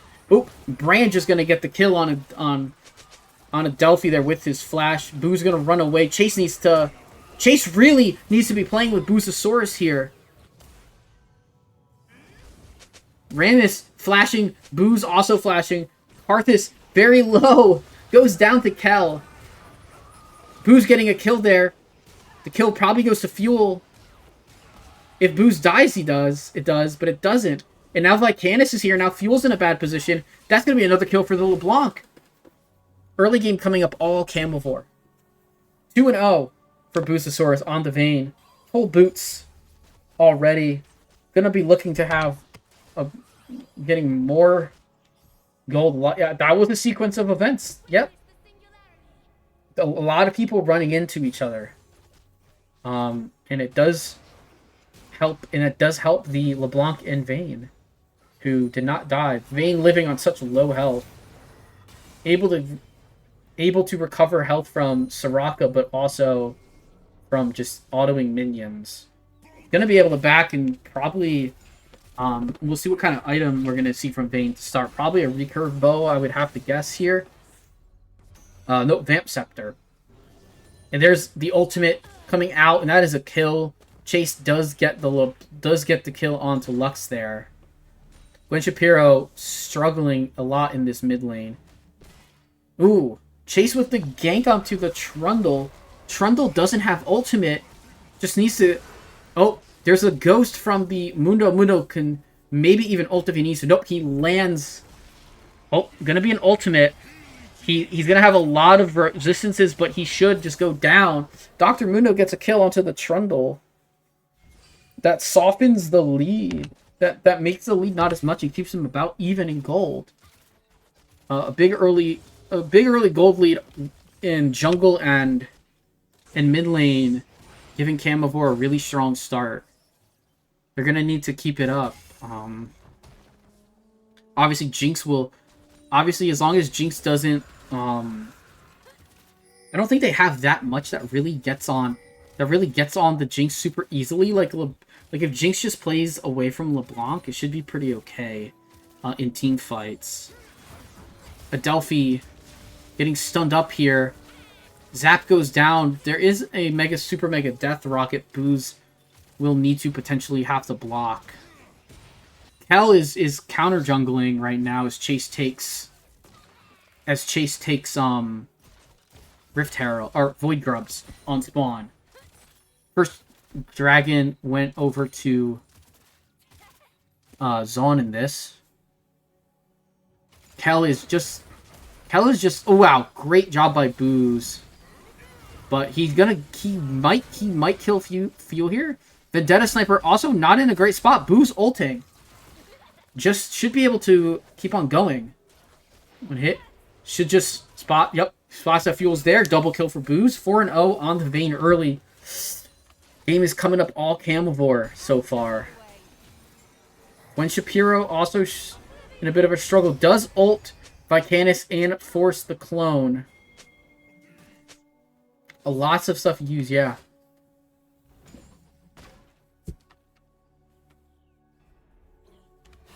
Vicanis in a bit of a rough spot. Gets ulted by Kel and taunted under the tower. Kel gets the shutdown kill, but will go down. So Vicanis gets a little bit of that golden flux as well in all of this. Good shutdown going to Kel though. But this is a early 2.5k gold lead. And Dr. Mundo not really in a super bad position, just needs to be able to get XP. And just keep the wave under his tower as much as he can. Because Trundle will try to make this annoying, but we're gonna get a gank here from Chase, or at least a hover. Oh man, that Q needed to hit a minion. Chase going in. Mundo missed his cleaver. Adelphi stunned, but also Fuel rooted for a second. Adelphi gonna dodge the zap. Very well done.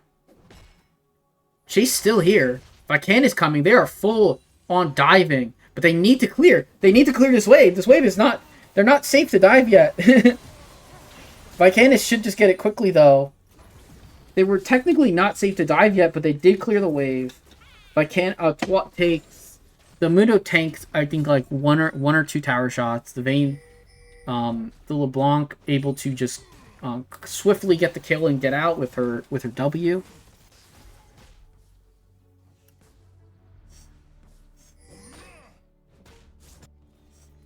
And Karthus is having a really nice, easy time here. Eventually, Karthus scales pretty nicely too with this game. They have all their scaling.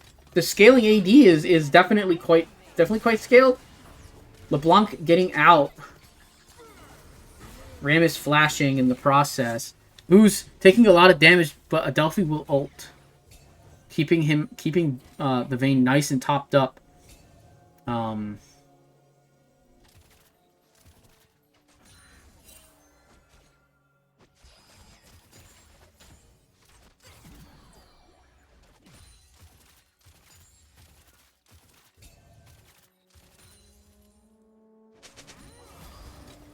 Great dodge by Booz. That is an ultimate. That is Chase's ultimate coming out as well.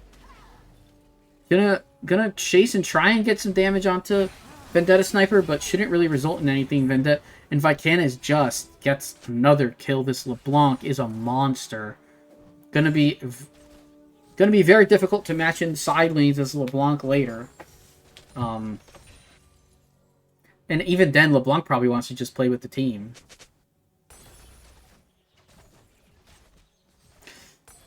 We see Ocean Drake coming up here very shortly. Camavor probably going to want to get their backs in now. We see Zaun coming in, trying to establish vision and take the crab. But they're just not very strong. Ooh, they stopped Adelphi's back. That is pretty big. Adelphi will go down now. Oh, good flash. Maybe Brand passive plus burn does get her. But they're ganking in top lane instead, so they're going to give up the Drake. Dr. Mundo is going to land the cleaver. Bing, bang, boom. A kill goes to the Karthus. Drake will be traded off, and they should probably just take this top tower for that.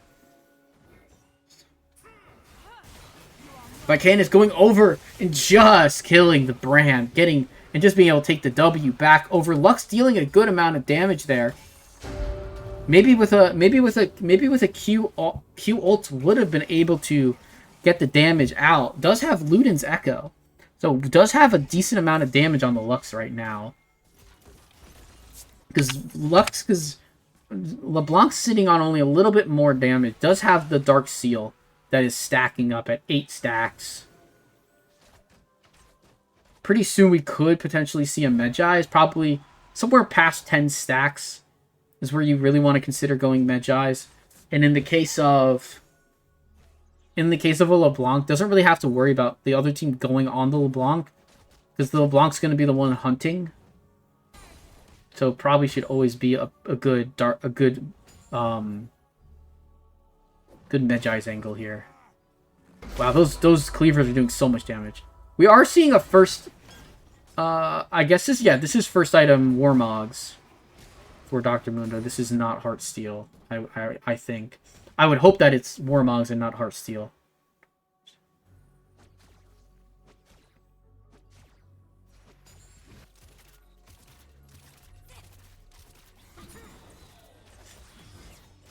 Oh, Chase is here. Chase is going to try and lane gank.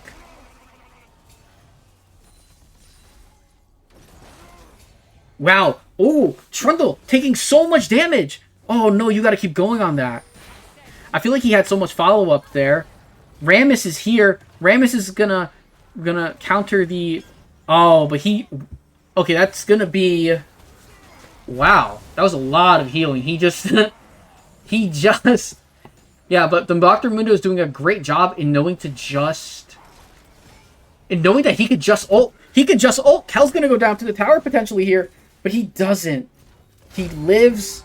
And that is a successful but long tower dive. No. Yeah, Chase and Toph did just trade our buttons.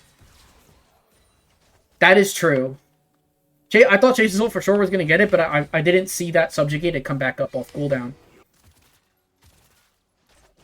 Meanwhile, Fuel just going to try and land something onto Boozosaurus. Probably just land an E. Great silence by Adelphi. Just needs to dodge this Q out. Was actually too far away, so the Q is short. Chase is getting collapsed on here, but Toph can't really take that damage. Gwen Shapiro, dodged out the ult, dodged out the root. Vikandi's not going to land anything onto Vendetta Sniper and just going to wait for cooldowns to come back up on LeBlanc. Fuel needs to keep running though, because LeBlanc will do a scary amount of damage, but a little bit of minion block, not going to result in anything more than just an auto from the Jinx. Meanwhile, Dr. Mundo here should be able to take top tower. Gonna look to take mid lane with the Herald. So a little bit of gold gained back. Gwen Shapiro getting chased down by...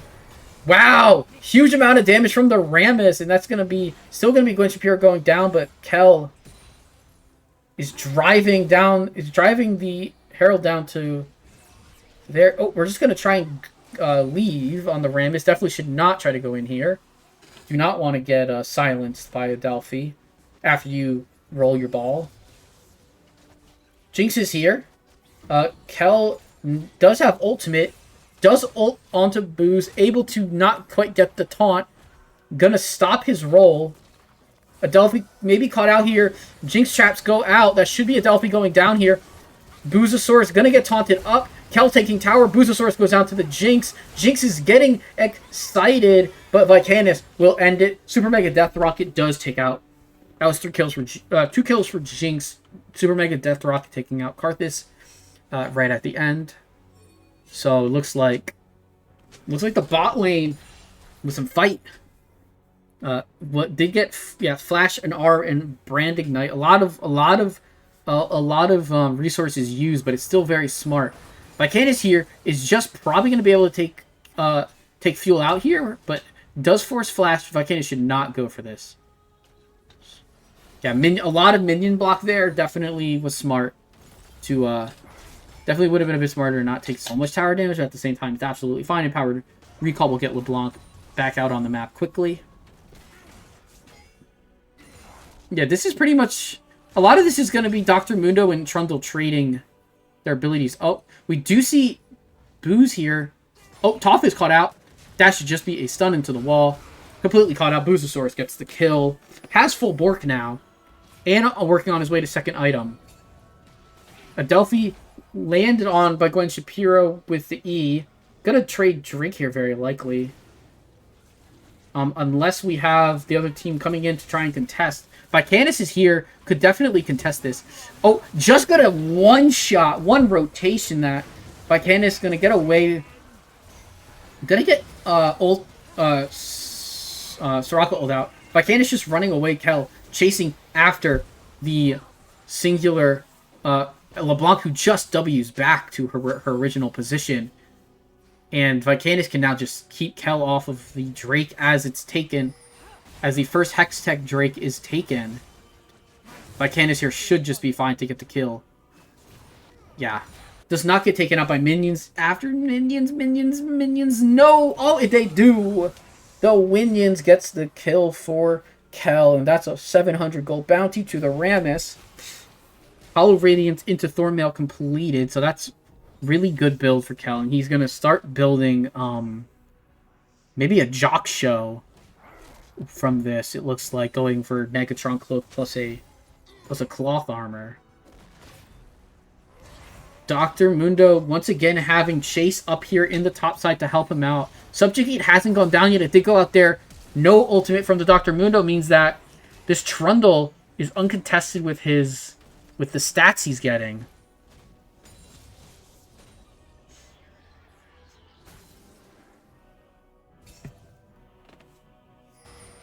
So the game is still relatively close. It's gotten closer than it was for Camavor. We're starting to see little signs of life with good trade takes, and the fights haven't gone their way overall. And this LeBlanc is still 12-2 and very much able to one rotation kill the Jinx on sight. But I want to see Camavor how they kind of group, or how they play around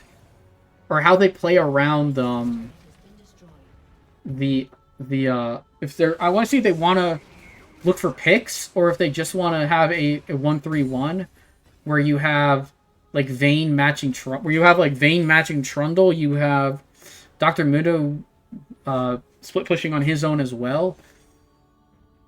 The Vayne pick is great in the fact that Booze is ahead, because now you can send Booze to go contest the Trundle in these fights, because you have LeBlanc that can play. You have the AP members that can play kind of in the mid lane, and even they can keep Dr. Mundo with them if they just want a 4-1.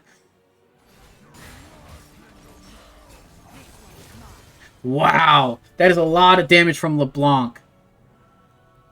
Probably able on this next rotation of spells just potentially get the kill. The score is only 1-0.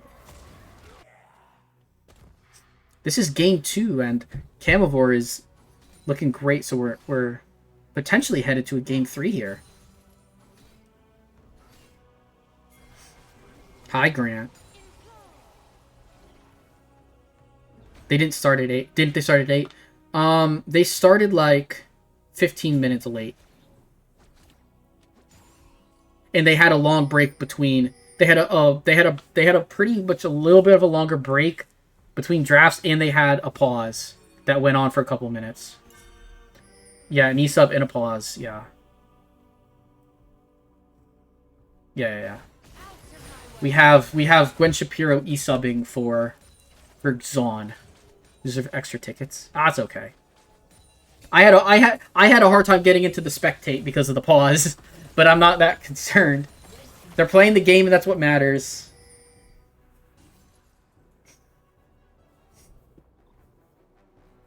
I didn't realize it was 10 o'clock. All good though. I'm having a blast. This last game was entertaining because it was like a stomp for Piltover. It was a stomp for Zaun in the start, and then Camavor slowly was starting to bring it back, but unfortunately they couldn't close because they had a raid boss, because Toph was a raid boss Garen. Right. In this game, we have a raid boss LeBlanc who's looking at third item death cap, as well as Chase going third item death cap. Vicanis is just probably gonna one-shot the Jinx. Doesn't quite one rotation. Wow, that was a lot of damage. Does Soraka ultimate is used.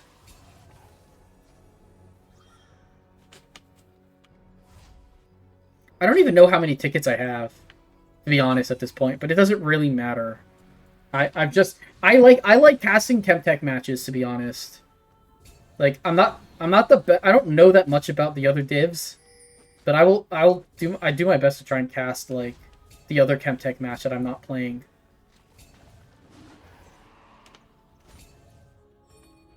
Yeah, Trundle should not group. Trundle should not group. Although Trundle could have pillared and caught them out. Chase is in a bad spot, but he's kind of Karthus, so it doesn't matter. I feel like he should just be on that mid tower, forcing them to make a decision.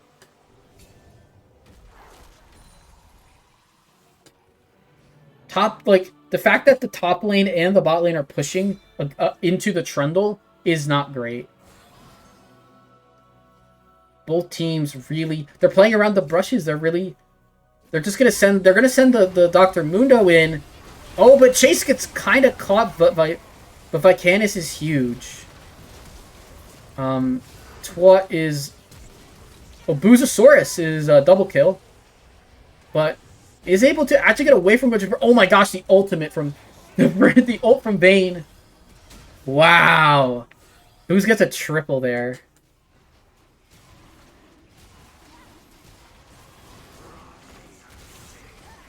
Soraka's doing so much heal. They started the fight when Toph went bot. Yep. That was a good time to start it. But I like that they just sent their Mundo in. They did it. The others didn't. Yeah, he couldn't really auto when he came back. Yeah. So that's going to result in Baron as well. Chase needs to be careful, but there is a plant there that he can get. Ultimate from, yeah, just Soraka ultimate, really strong. I feel like they just need to let Soraka get heal up. Free Baron. Yeah, for sure. I thought they fought it very well, like knowing they were 4v5.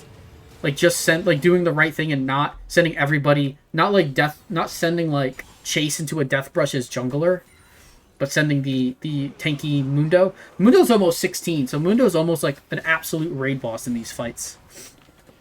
Chase is actually level 16, and so is Vicanis. There's a pretty large gap. I mean, obviously there's a large gold gap sitting at like 6,500. But just in general, like there's a level there's like XP deficits as well. But the top laners are pretty even, because Toph has a lot more farm than the Mundo does. Mundo, not really necessarily needing it, but only on is about a half item down. Like, and is a lot of the like. Yeah, he the gold deficits are pretty large everywhere else besides the Trundle. And now that the Trundle's level 16, he won't go down super easily in the side lane. But he won't really be able to auto attack Booze, is the thing. Or he might not be able to really get on Booze very easily, who can just ult and kind of reposition. Alright, so Kel is going to try and go in on... Was looking for Vicanis there, but ended up not being able to get anything. Vicanis is just going to jump on Vendetta Sniper and get the kill. Chase ulting very early there. Did get a large chunk of health out of everybody. Chase is going to walk up. Vendetta Sniper is going to take out Fuel. Chase is just going to... Zanya's under the tower. Kel taking damage from the Karthus W as he's in stasis. Redemption from the Delphi. Really good to keep her jungler topped up. Vicanis going in. Ultimate from the Seraphine. Or sorry, from the Soraka. Oh my gosh. We had Seraphine last game with Soraka this game. And this is just an end from Camavor. We are going to have a game. Looks like we're going to get to a game 3, ladies and gentlemen. Camavor bouncing back super well. Chase will go down. Buzosaurus also probably not gonna go down very easily here. Vendetta Sniper gonna get the kills. They're not actually gonna end. So we're gonna have to wait a little bit longer. I thought they had the end, but apparently they didn't.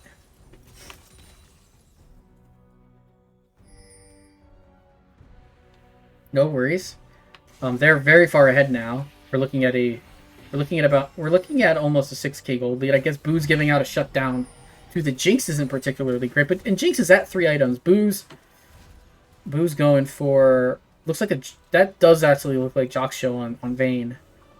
To be honest.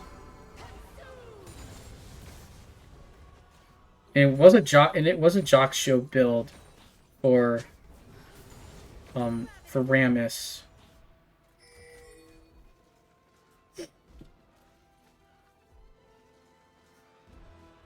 Right now, red team is looking to set up for the Drake here. Kel doesn't have Kel will have smite in 15 seconds. Everyone's coming in. Chase just gonna take his camp here because he's just kind of there.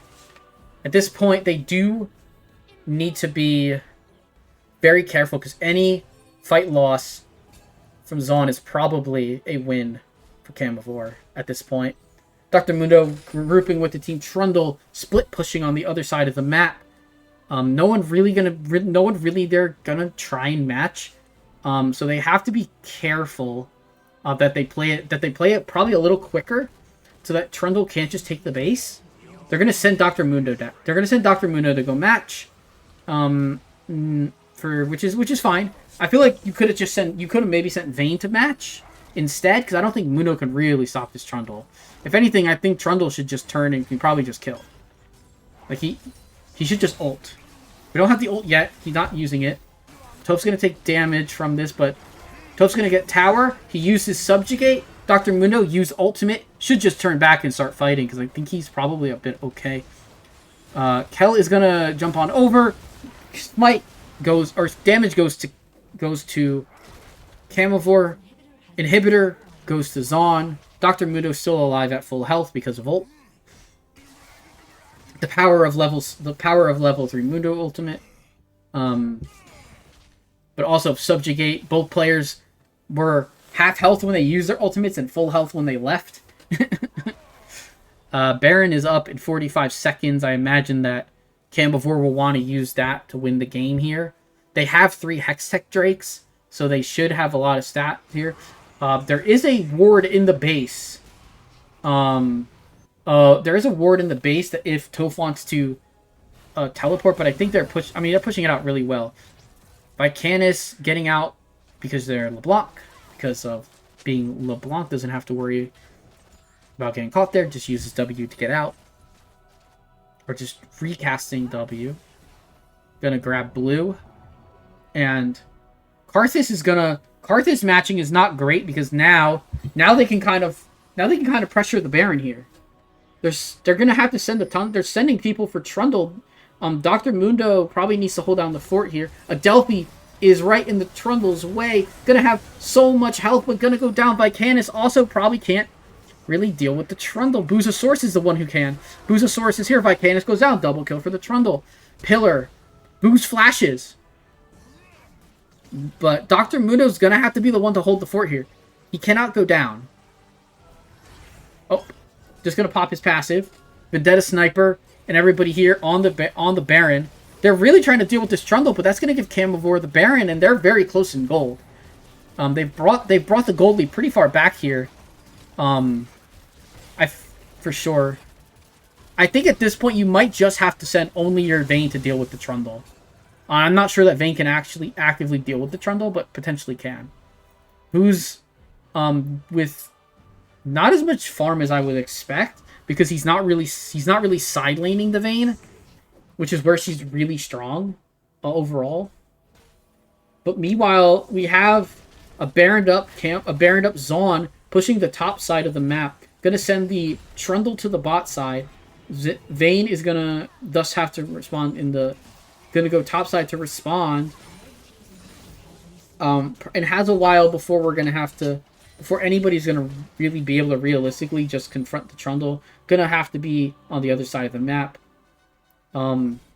Trundle with 4 full items. But Vayne also a 4-item Vayne with boots.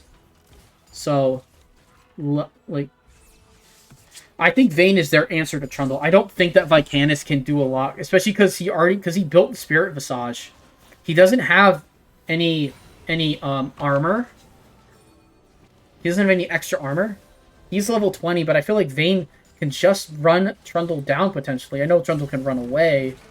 Vendetta Sniper is going to start taking towers on this Jinx, and the gold lead is almost completely wiped. Does get wiped from the map, but Vicanus gets stomped, and Vicanus gets taken out by Fuel. Toph is still pushing. Vayne is and everybody's answering there.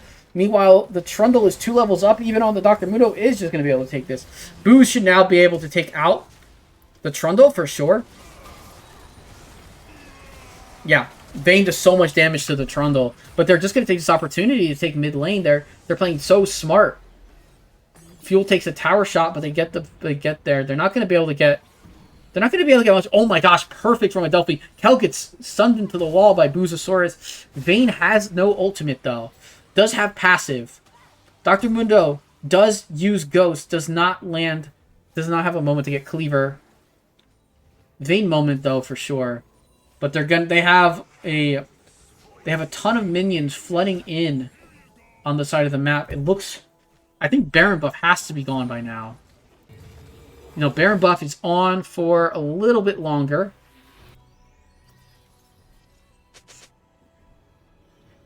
I want to check and see what that looked like. They are gonna look for Drake here to stop the. If this goes Soul to Camavor, that could be really bad. Hextech Soul is so much damage for this Vayne to get, and for Vicanus even into one shot the Jinx even more. They're just death brushing. Booze is on a ward, but he's just gonna play very safe. Yeah, I think he suspects that they're in the brush. Toph is going back. They're gonna try and start it. Booze's back is stopped. Oh man, Booze is not gonna get back for Trundle. This is such a close game. Dr. Mundo doesn't have ultimate, and he's not been subjugated quite yet. Toph is waiting to subjugate. He does use it there. Dr. Mundo did ult. Oh, Toph caught out. Everybody got back in time. They did get the Drake. But that's okay. Next Drake is Soul Point. Nexus Tower that the Nexus Tower that died did respawn. All Nexus Tower should be full health now for Zaun. The lead is just a measly 1k. This is a dead even game. It's gonna come down to these late game. It's gonna come down to how they can deal with the split pushing Trundle. Can they hold off? They need to hold off the rest of the team and just let Vayne. I think they do need to just let Vayne stay on the Trundle. Trundle is down for a bit, but nothing's really up for another minute. Gwen Shapiro is caught out. Wow, almost one rotated, but it did not completely land the kill, but will force a back.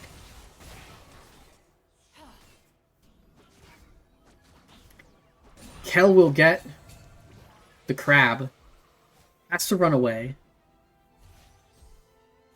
Boozosaurus coming out of base with a 5th with experimental Hextech plate 5th item. Both ADCs at 5 items.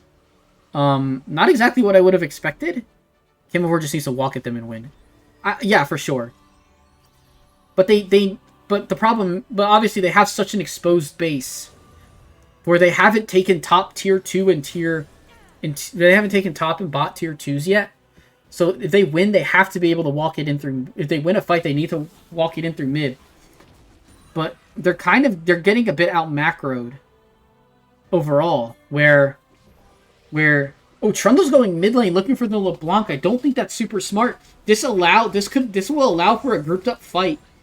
Which is exactly I think what Camavor wants. You show gold, absolutely. The Jinx is actually ahead of Booze and Gold because of farm. Or something like that, I guess. I'm surprised it's the gold lead for...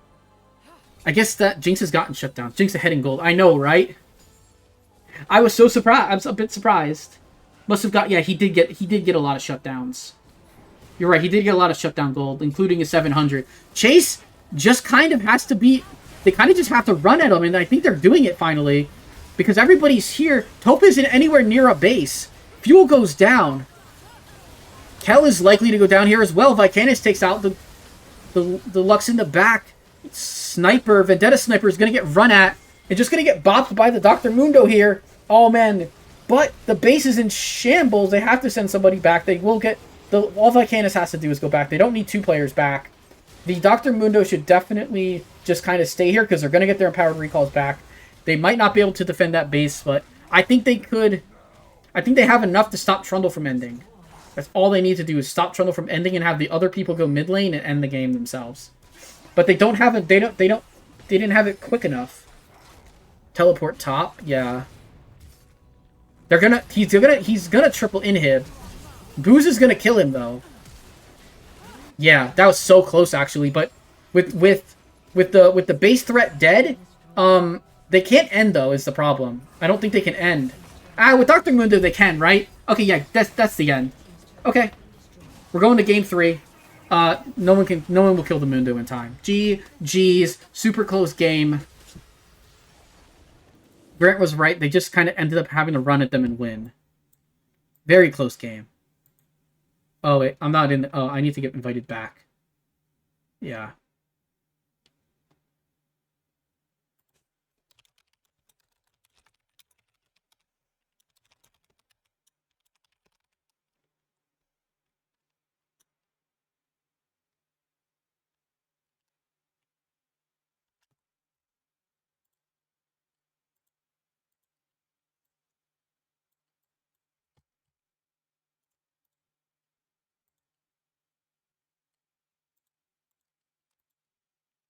All right.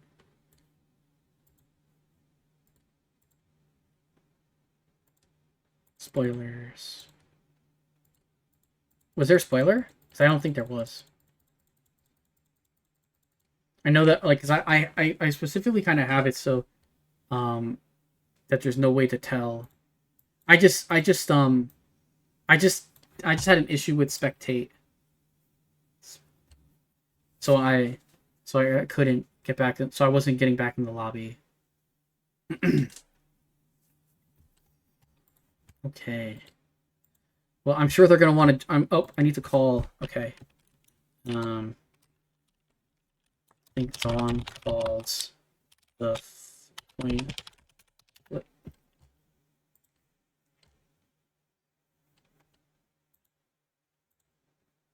Yeah, I need to do a coin flip. Zaun 1. Okay. Okay.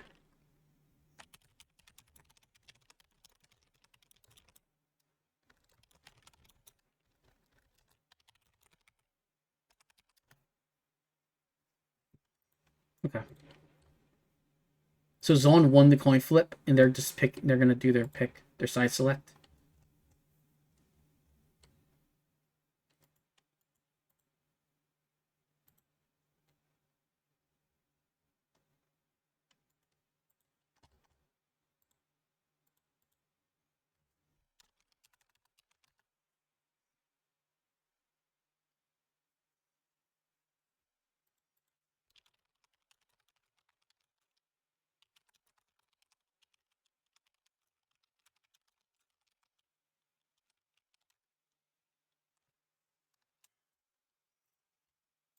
Okay.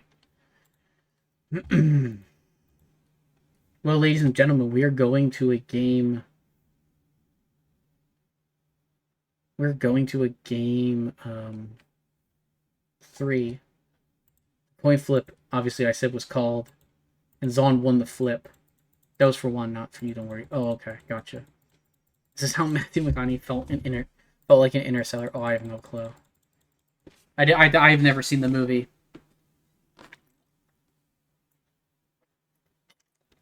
The Trundle was almost raid boss enough. I think if he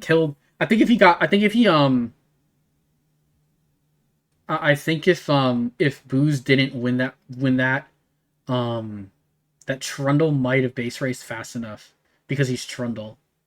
If he teleported when bear fight happened, he was GG. Gotcha. I could see it, but he was in top lane. I don't know if did he have teleport. It's a good Timmy movie. Hi Cthulhu. How's it going? We're just waiting for yeah, what's up? Okay. Well, then, yeah, he should have. For sure. I'm good. My voice is shot because these games have had a lot of action. But it's all good. It's a good John Lithgow movie.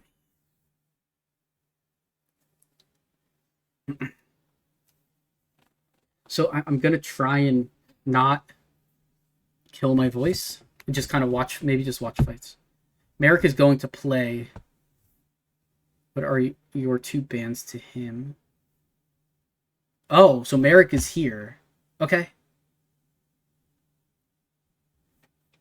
So Gwen Shapiro's not going to be... So they're going to be able to use Merrick as... Okay. So Merrick is going to come in and play because he's available now.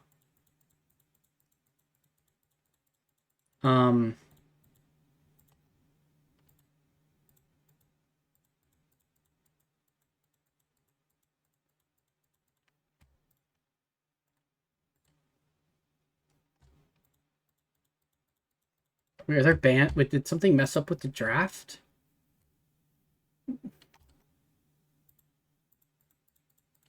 I mean, I see that there's a whole draft with no bans for some reason. So I don't know if something happened in the client. But anyways.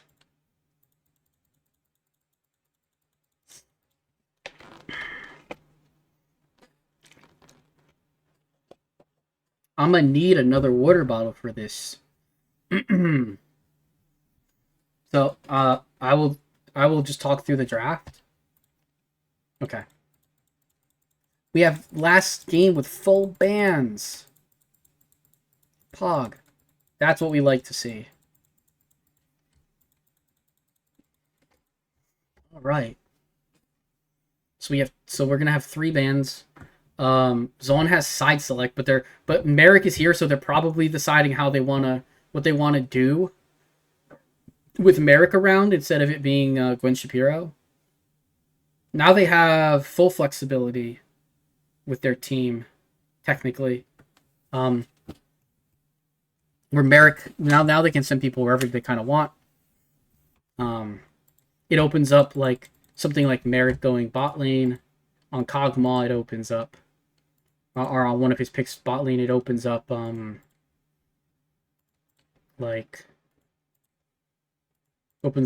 Kel going. It really opens up Kel probably maybe going like mid lane with something, but they're banning Cho'Gath every game, so they don't really want that. Okay, they're going red again? Yeah, that makes sense. Okay. So sides stay the same.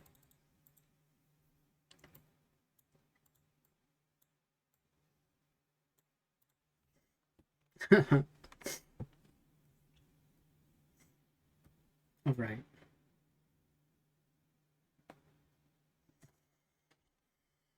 Oh, new spectator. Oh, there you go. I don't know what happened. Oh, okay. It fixed itself. Nice.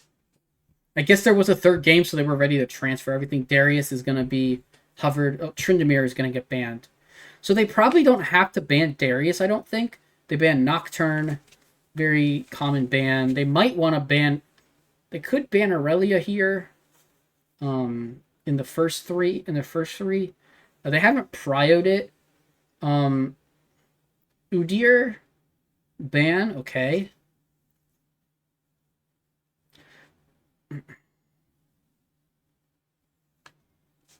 I don't particularly know who plays Udyr, and maybe it's a Toph pick. Urgot ban against Tuat.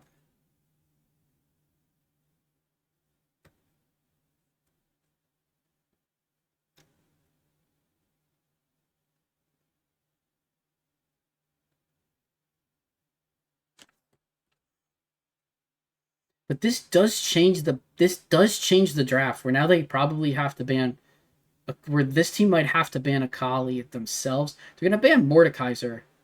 They're really trying to protect top here. I wonder what they have as I wonder if Camavor's like, yeah, we can play into Akali with like Galio. Maybe they want to bait it and they have the Galio pick from, because I know that Vicanis plays Galio. So they could just be trying to have the pick work. They have Evelyn ban. They don't want to see Chase on Evelyn. So let's see what Camavor wants to B1 here. Maybe they want to try and take a... Maybe they have a support that they want to B1. Akali is up as a pick. They could just take it. But they also risk the Galio being picked into it. As they could pick like Jin. Oh, they're gonna go Aurelia. Okay. Yeah, so they're just gonna go with Vicanis' Aurelia. Which tells me that they're probably gonna be looking for more AP from... They're going to be looking for an AP source, and maybe in the jungle. Potentially a Swain from Booze could happen. I know he's pretty good at... I've seen him do pretty good on it, especially against my own team. There is Shyvana. That is Kel's Shyvana jungle.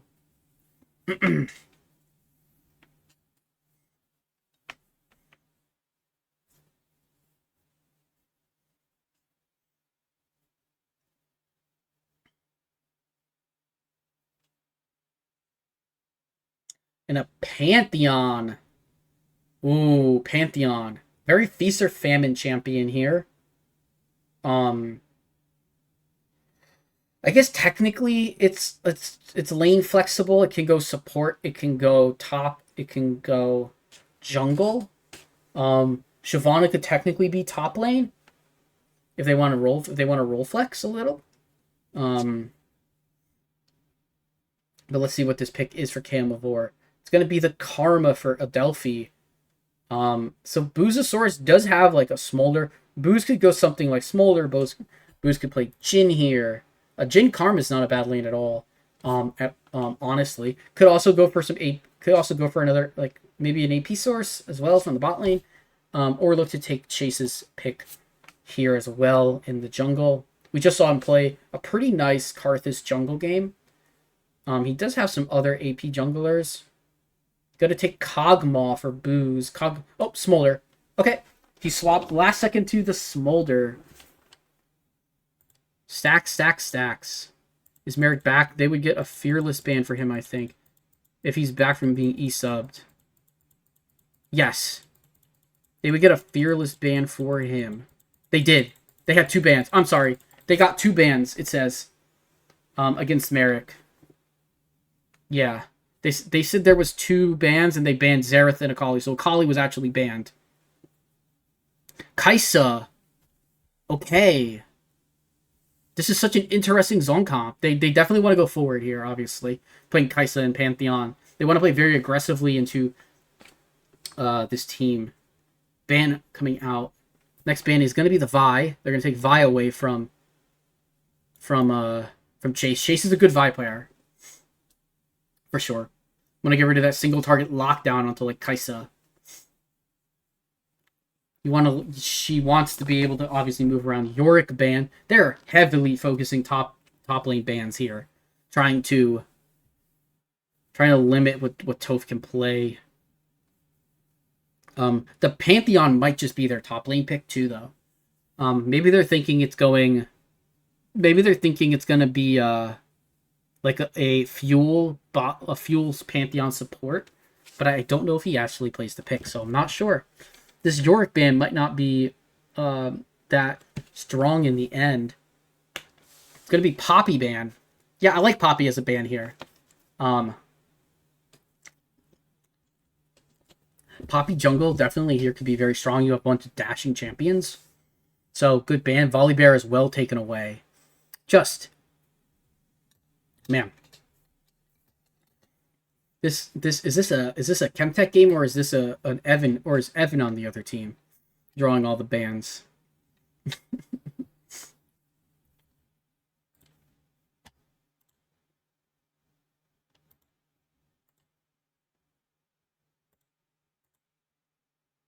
Zach is picked, so that's very likely Zach's support for Fuel. He's pretty good at Zach's support. He played it to success against my team, and we are just going to see Ornn from Camavor to sending another super tank to the top lane. There is no Trundle for this, so we'll have to see what gets answered. from Zaun. It could be the Pantheon, but it could be something else. Pantheon top lane, or they could pick something else. Final pick here to round out the comp, the jungler for Chase. They do need a little bit of AP here, potentially. Or just some tank. I don't know. I don't know what they're going to pick. Let's see. They're going to go Lilia. Okay. I like Lilia. Lilia's not bad here. At least as an AP source, potentially not great in the matchup, though. I'm not going to say I know what every... I'm going to say I know what's best in these team comps, to be honest. Final pick for Zaun.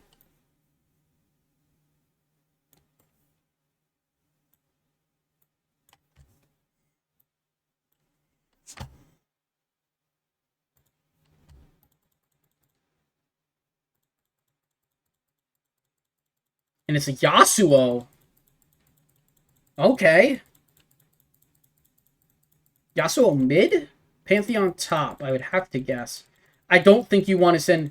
I don't believe you really want to send Yasuo into Ornn. Am I wrong? Am I right? I don't know that matchup.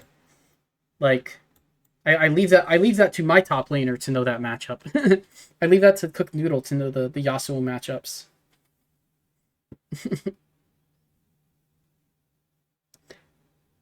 I think that it could be Zac top. You're right. I feel like I know that Fuel plays the champion, so I feel like it is going to Fuel. So I'd have to guess it's Pantheon and Yasuo being flexed. It could be Shiv top and Pantheon jungle. Let's see how their roles look. Oh, Vendetta's playing... they didn't change roles, I don't think. So Tofu's going to play whatever champion he has. I didn't look. I missed it. Oh. Okay. I'm going to quickly snapshot this. No! I missed it. Rip.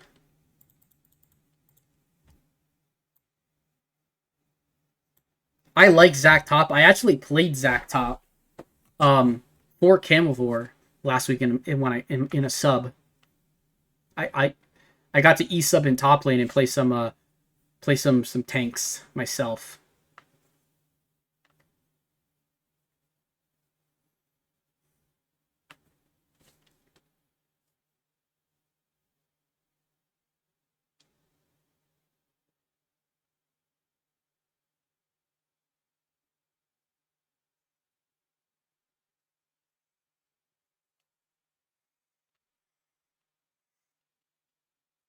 For sure.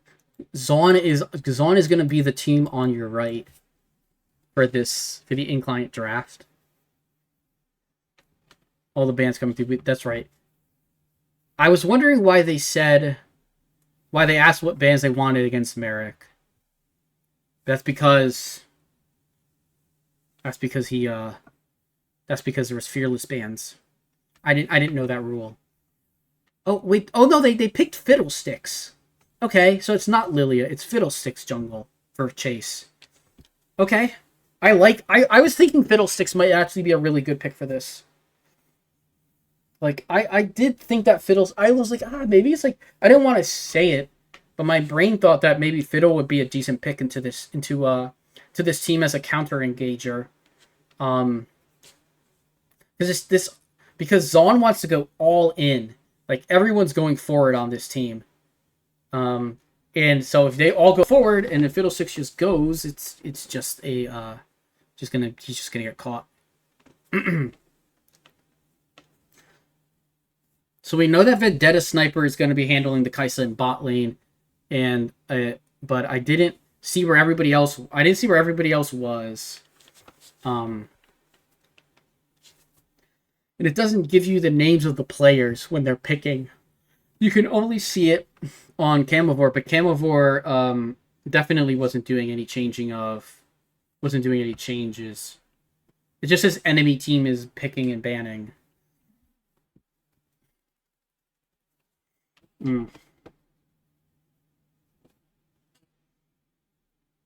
Yeah, but it's all good. We'll just see when we get in the game where the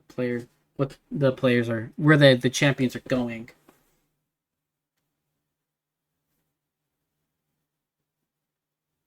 Follow bear.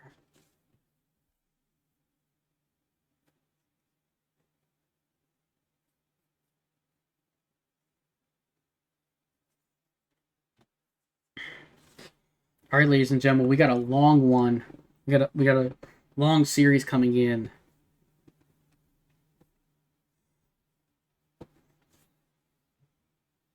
All right. So we have okay.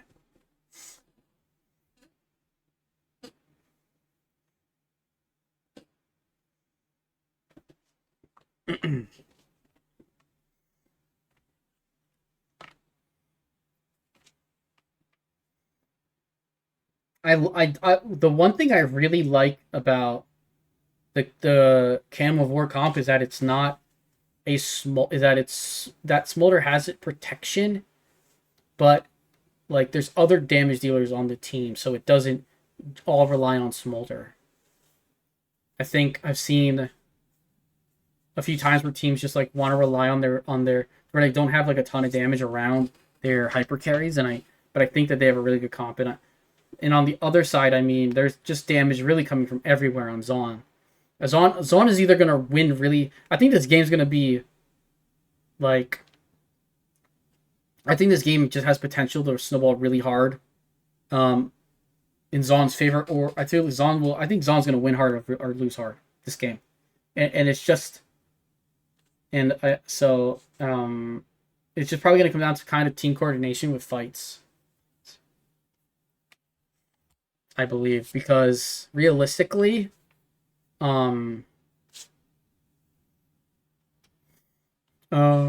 Because realistically, like if Pantheon falls behind, he kind of falls off a cliff. Yasuo scales pretty well off it. Zac is gonna be really kind of strong mid game on. Kaisa needs a little time to come online, but like Shyvana and Pantheon, like they kind of have feast or famine. They're kind of feast or famine champs, in my opinion. So it'll be really interesting to see how this game plays. On the other side, Aurelia can also be a bit of a feast or famine if she doesn't get off to a hot start, like and get her Blade of the Ruin King pretty fast. Like it could definitely go sideways for the Aurelia in this game. Like there's gonna be enough people that can jump on the Aurelia. It's just can they do anything after they jump on it, or is Aurelia going to be able to kind of maneuver around and keep herself safe enough to have team fight impact and allow for Fiddlesticks to come in with ultimates. Karma being able to Mantra E the team should be pretty clutch. Ornn being able to use his ultimate to turn kind of fights. To also be able to re-engage, I think, should be quite interesting to see the dynamic of this game.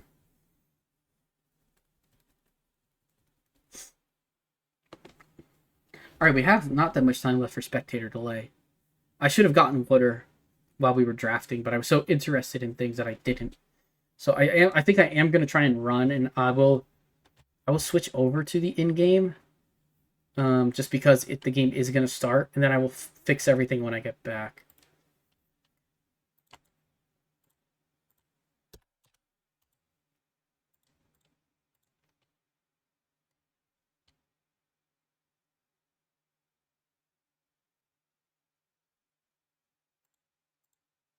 Okay, please let me load. It didn't let me load last time. It was really annoying. Okay, I got in. I'll get it set up, and then I'll just let the game run, actually. I want to get it set up. And then I'll go get water and be back in a couple minutes while the game starts up.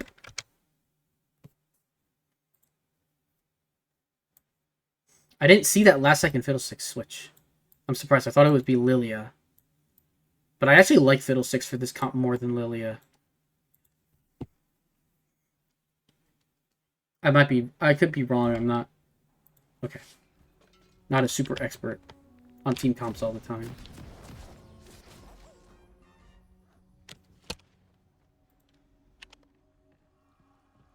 This should be good.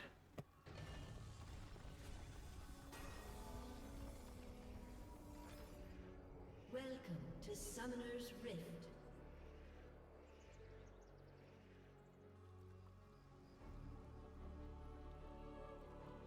Minions have spawned.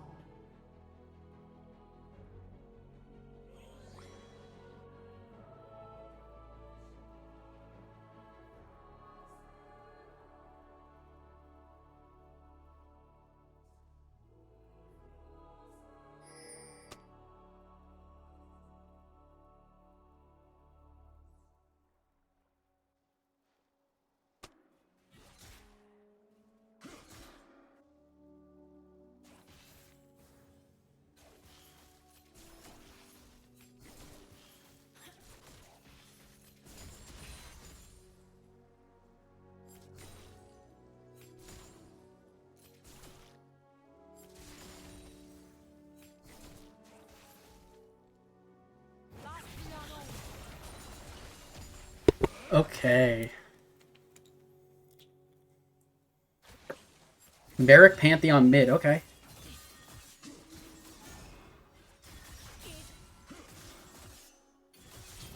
We're getting heavy trades.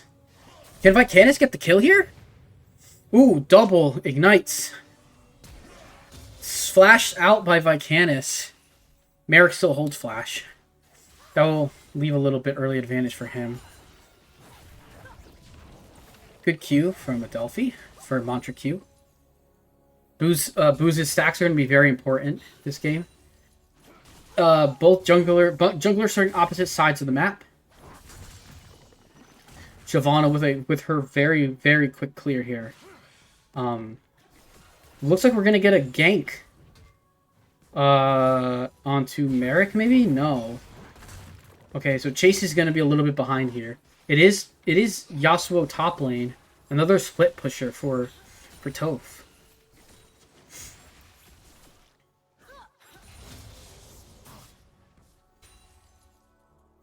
Wow, both mid laners are so low. This lane's kind of on a bit of a knife's edge. Good mantra Qs, getting damage onto Vendetta Sniper. Vicanis not able to get a lot of minion XP here. Merrick could potentially go in with a flash, but might risk too much doing that. As Fiddle is just gonna go crab early because it was there. Gonna walk Merrick off the lane. Really smart. Gets the silence. But it doesn't stop it for too long. Oh, missed the stun. Merrick's gonna stun back. Is this the kill? It is not. No kill. Merrick gets it there. First blood. Pantheon takes first blood over the Aurelia.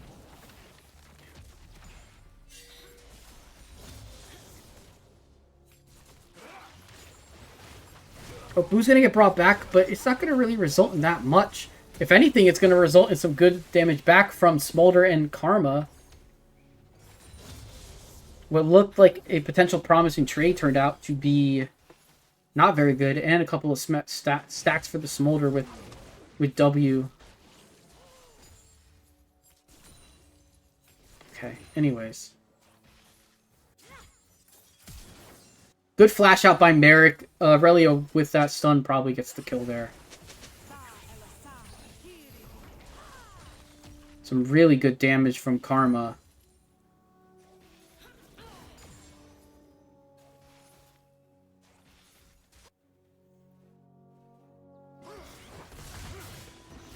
Yasuo's got a bit of a small level advantage. Oop, Adelphi just gonna take a Zac Q, but be able to shield it off. Yasuo is got quite the push here and is very ahead in farm. Which has created a little bit of a lead in top lane. Overall, the gold's mainly just mainly the solo lanes going the way of Zaun to start this game. Pantheon pick turns out to be pretty good here into the Aurelia. Toph is going to miss his... Okay. Toph is going to miss his, his Q3. Merrick at level 6. Quite an advantage in damage. Missed the Ornn. Wow, big grass proc. Lots of damage coming out there. Aurelia's just stacking Qs. Booze and Adelphi back in the lane. Just gonna, nothing really gonna happen too importantly here, but they will be trading more they'll be trading a decent chunk of damage. Vendetta Sniper is playing out of range of minions. I don't know what's going on here. They're looking for Drake, I bet. But he's gonna lose XP. Potentially, oh no, they didn't lose any XP. They lost maybe 1 minion of XP.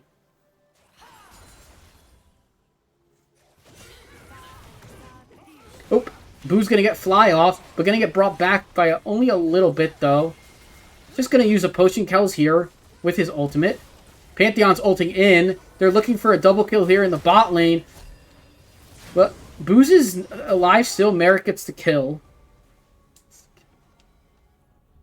Adelphi's running for her life. Maybe gonna try and lead him on a bit of a goose chase. No reason to chase this with your Kaisa, honestly. Vicanis. Oh, Adelphi is maybe out, but no, gonna go down here. Kel's gonna get the kill there. Gonna get the kill credit. But they let him on enough of a chase where Smolder spawned, but Fiddlesticks has just decided to go. He's gonna be heavy farming until level 6 here. But so far, this Pantheon has really done a good job of making Aurelia's life difficult. Probably gonna soon have first item with the gold that he just got.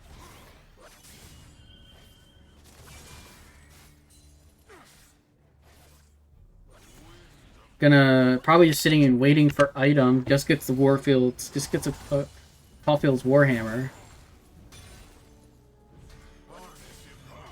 Chase is here. He can gank.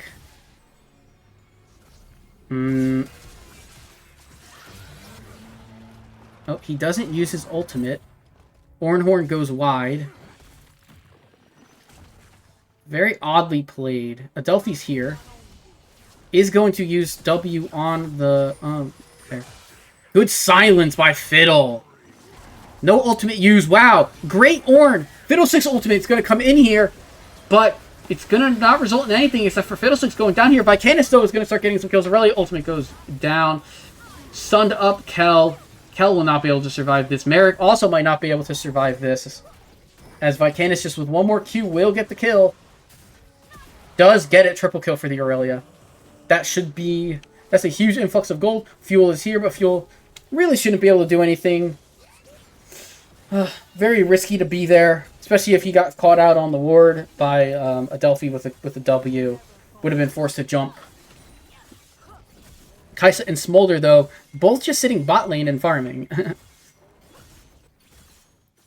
It's just, they're going to take the red buff from Kel. That is a huge thing, honestly. Oop, Vicanis kind of caught out kind of caught out there. Oh, missed the stun. Kel, no ultimate though, isn't going to really be able to run anybody down. They're just taking the grubs. Fiddlesticks is just kind of sitting in the, it's just kind of in the pit. Adelphi getting chased down by Toph. I think she's probably just going to be able to walk down to her team here. It's going to use a W. Windwall comes out. No ultimate yet though. Wow, great job. This Ornn is getting so many good knockups, but unfortunately, it's just a bit too much without your 3-in-1 Aurelia. So, return kills go to Zaun. No shutdowns in the process, but Grubby's going over. Kaisa went mid lane, so Smolder's getting a little bit of free farm here. Ooh, Vicanis has found Fuel. Are we going to pop? Are we going to get the pop? Oh, forces the flash. I was like, are we going to get the pop Zach's Cell Division if it hasn't already been popped? Oop. Toph's going to take 2 tower shots for that. Ornn, no, Ornn has TP but didn't do anything. Stopping Merrick's back is can be very annoying. Does stop it again? Probably can stop it a third time here. Tried to bait it out. Didn't really get to bait it very well. And Aurelia ultimate just gets the kill. Fuel is not going to go in for the contest. And Vicanis 4-1 with Bork. Aurelia is very strong. They do have good vision here of where Fiddlesticks is. They can probably guess he's on the bot side of the map at this point. Unless, I mean, I guess if he snook in through the top side, just snook in topside jungle from base. Adelphi's going in very hard here. Very far. Will just be able to get out. Does get Kel ulted. Vendetta Sniper does go in. Adelphi should go down here. But Busasaurus, oh, they're going to get put in together. Fuel's going to use his ultimate bouncing around. This is just mop-up duty for Zaun. Great Killer Instinct. I think it was just a little too ambitious here from... I think that the Ornn just needs to be autoing... Just needs to auto here on the Yasuo potentially. Just...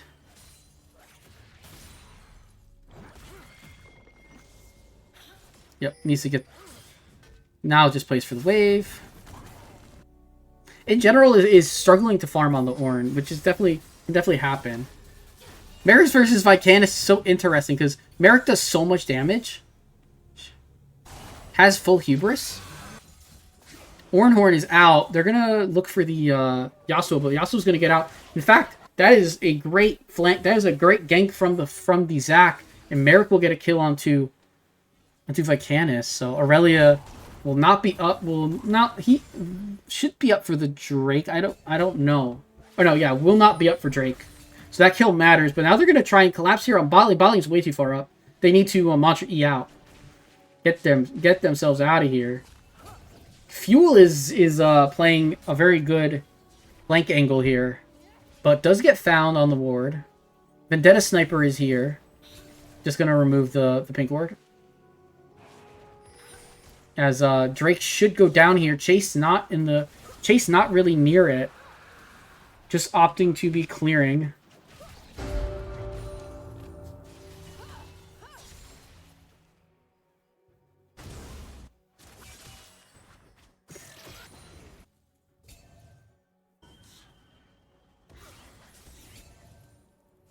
Booze has 83 Dragon Practice stacks, so he's getting there on his stacks. That's for sure.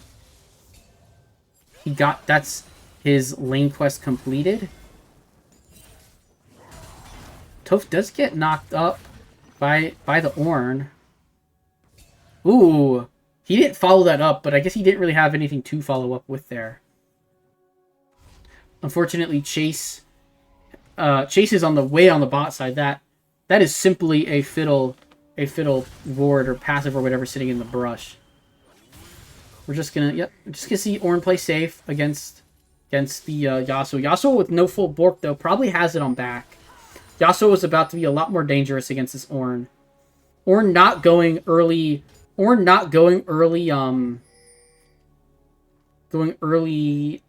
Bramble Vest is a bit interesting.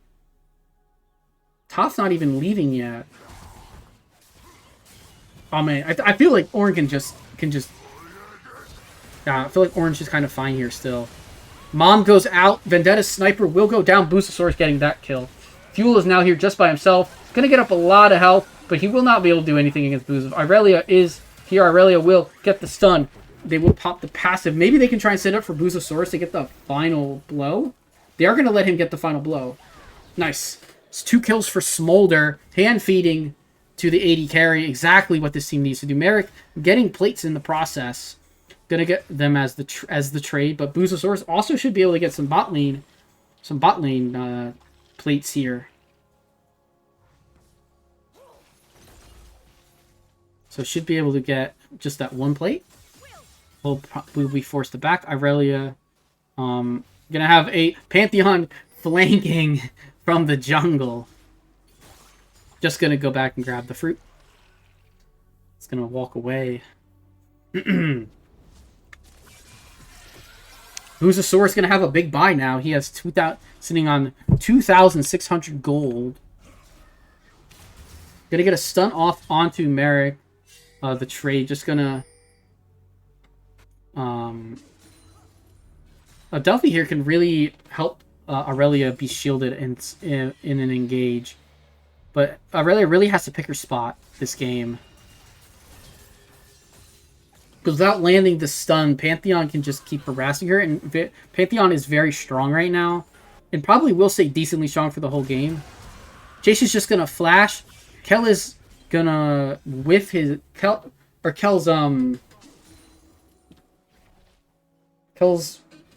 E goes a bit wide, doesn't hit, so no harm, no foul there. Vendetta Sniper is going in on Booze.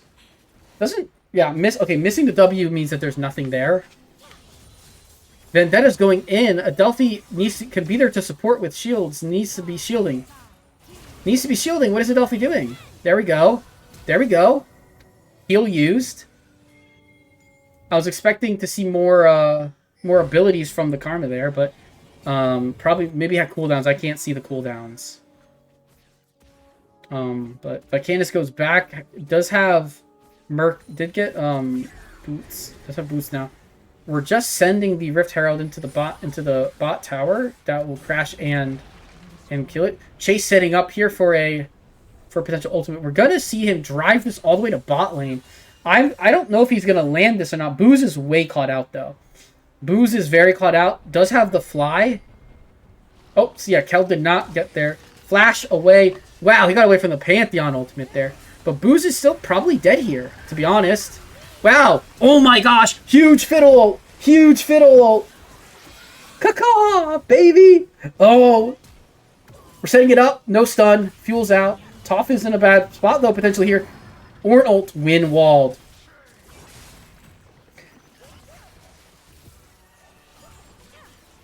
True. I thought that Kel was gonna play it last game. I thought that Shyvana would have been pretty good last game too, but he gets it here. Oh my gosh. That's just with Shojins and a Haunting guys. Vicanus really strong though, but does get Yasuo ulted. Ornn's gonna get the KO, gonna get the kill there. But Yasuo should just clean this up. Adelphi probably has to just E away and make sure that to stay out of the range of Yasuo. Yep, Yasuo just walks away. But a lot of greed. That was a really good fight into a lot of greed for the tower. This will give Drake over. So it's third Drake for this Shyvana team. Adelphi doesn't really have a chance to steal because they are just playing around it. Zach's going to actually just go in and stop Adelphi from doing much. Just going to flash over the wall. Boozosaurus is here too as well. But he can't really do much to stop it either. So they're just going to go bot lane.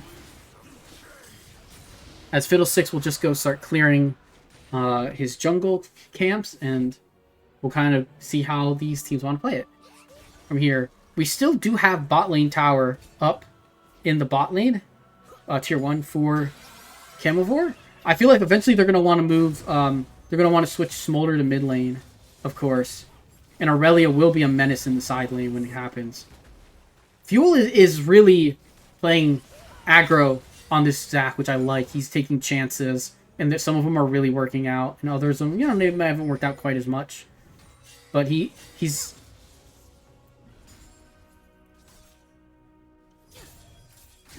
Oh, great stun. Merrick is not looking in a great spot with that trade. Aurelia winning that short trade. But both nobody's at 2 items quite yet. Kel is. Kel has his 2 items. He is farming like a monster on Shyvana because she takes...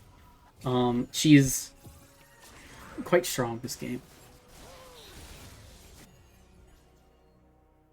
Fiddlesticks just clearing out the ward. Taking his camps. The next objective is Baron in 20 seconds, but it's just at 20 minutes. A gold lead is sitting at about 2.5k. No. Yeah, something like that. 2.6 in the favor of almost 3k in the favor of Zaun for right now. Kel Shyvana is so strong.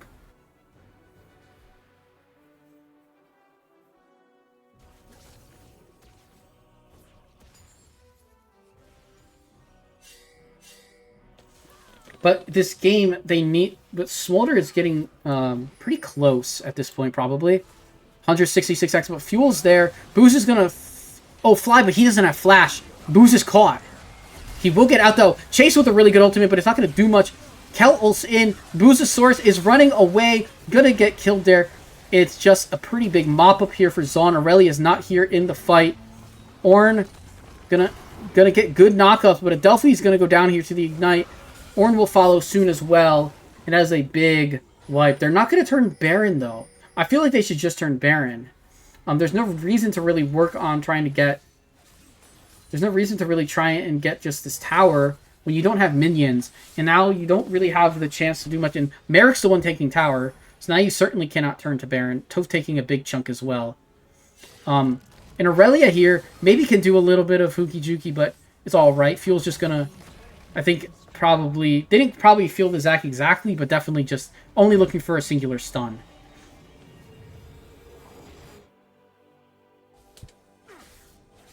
Alright. Zaun taking a big command of this game. Kel's caught out here, though, by Vicanis. Good ultimate. And Shyvana goes down. Shut down over to the Aurelia. Hullbreaker bot. So Aurelia is fully going to embrace being side lane this game. Oh, they're going to walk right into the entire team, but it's only Adelphi who gets caught out. Vicanis not really caught in this. Chase comes in as well. But he's not very strong at all. Good flash out. Boozosaurus just gonna use his ultimate. Having so much damage, but not unbelted yet. But once Smolder does get unbelted, these fights will be a lot different potentially. Booz is quite. I mean, Boozosaurus is very strong. For this point in the game for being Smolder. So we're just probably not that far off of it. 197. Yeah, we're not that far off. But I say this, and Vicanis goes in and kind of gets caught out. A bit aggressive for the tower. Kel is back alive, and the Drake is up in 45 seconds. This is Soul. If this team gets Ocean Soul, that's really tough. They're gonna have to fight this off very well. Boo's very close though. I mean, he pinged his stacks at 201, so he's only like 20. He's only 24 stacks away from his full passive being online.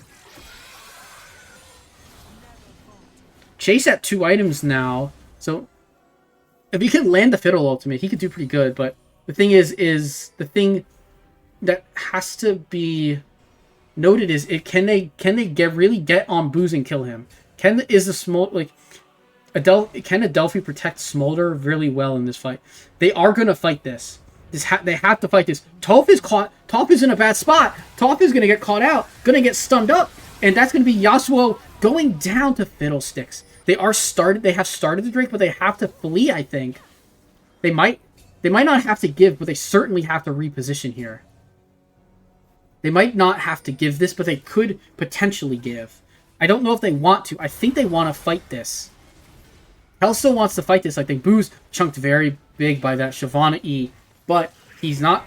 But he's playing very safe. Oh, what a great ultimate! Smolder ultimate put on top of it, but Smolder's not quite unbelted. He is flying away. Camavor is winning this fight pretty well.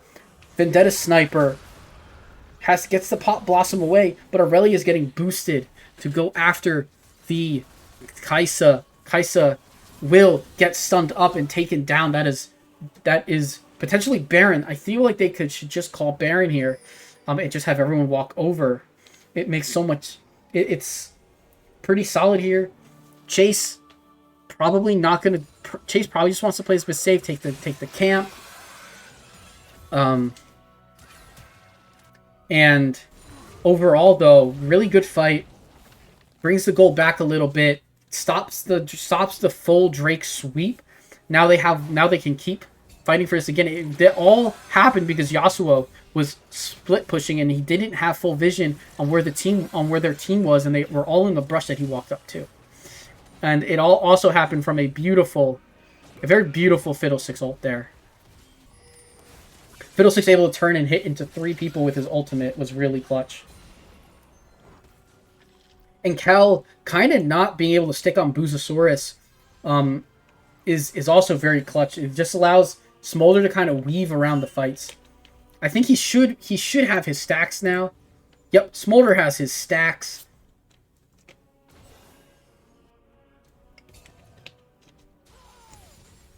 But no one's seen it yet. They probably have looked at it now, but Smolder fully online. He wasn't online in that last fight, and they still won it pretty handedly with really good layered engage, or really good layered re-engage, I should say.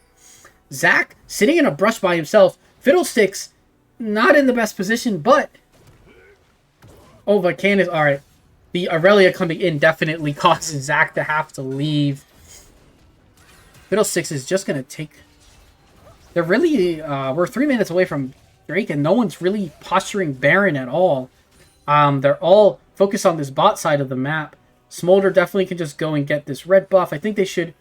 With Pantheon, they're going to get Pantheon to back, because Orange just going to match in side lane. He can definitely can match... definitely can match Merrick here. He has a lot of shred, but he doesn't have a lot of... He doesn't have that much burst into a very tanky Ornn.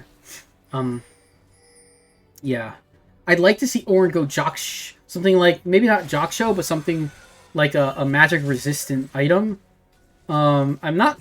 I feel like Merc Treads could have been a good buy for Ornn this game, potentially. Just because he's going to get CC'd quite a lot.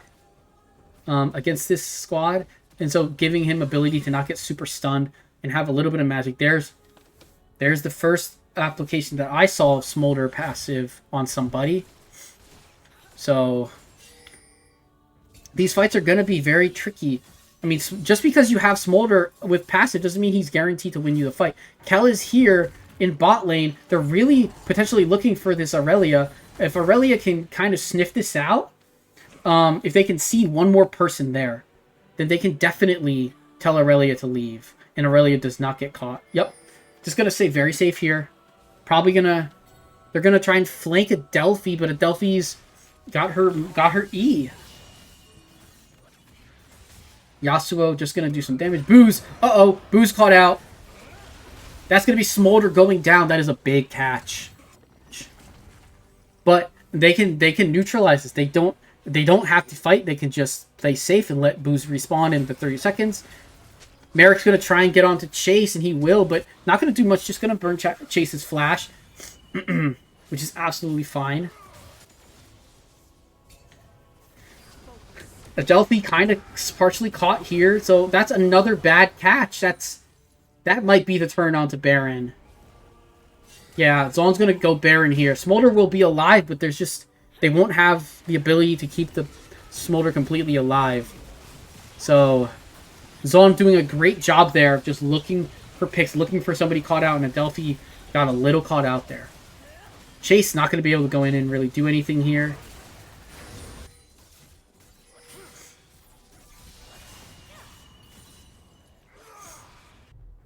Yeah. This is Azalea. Azalea Kari. I'm on team... No. I am on team Freljord. In Chemtech.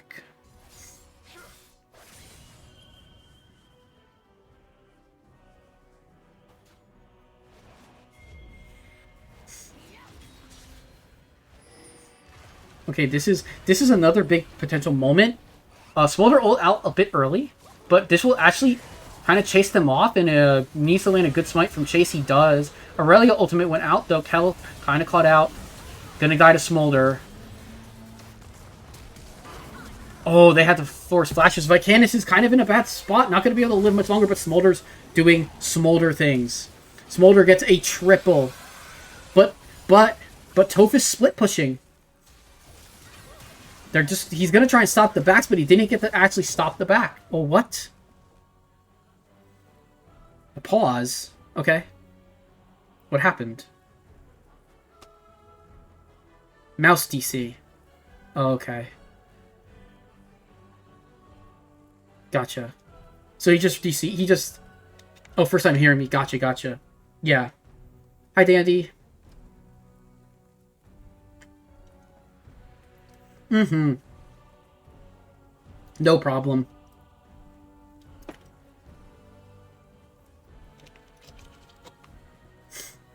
Yeah, I haven't really casted many like Hexic matches, but stopping the back, now Yasuo can't end, and in fact the other way they might be able to actually end. It'll be super close, but they might have it. They don't have a lot of auto damage is the problem, and everyone's gonna be up, so they're probably just gonna have to take inhib and back. Oh, this is just from the pause, and we're back. Didn't take very long. That's good. We'll get inhibitor and back. Maybe not even get... No, they'll get inhib, for sure. But now mid lane inhib is down, but they still have top tier 1 up.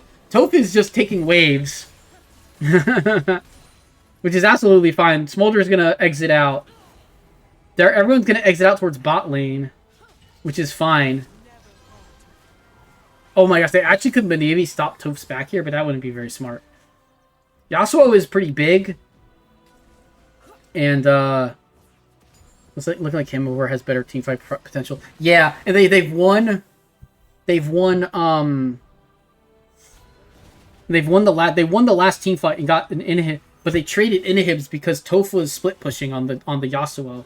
He's been on split push duty this entire match.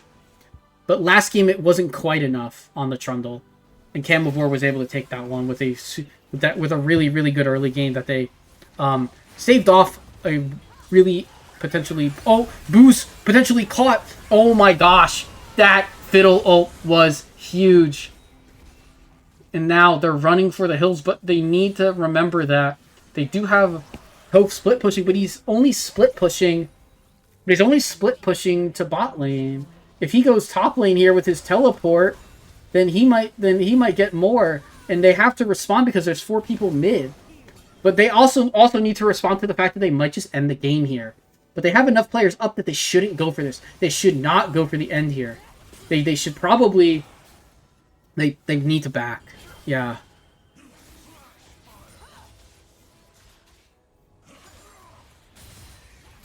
Yeah, for sure. I agree.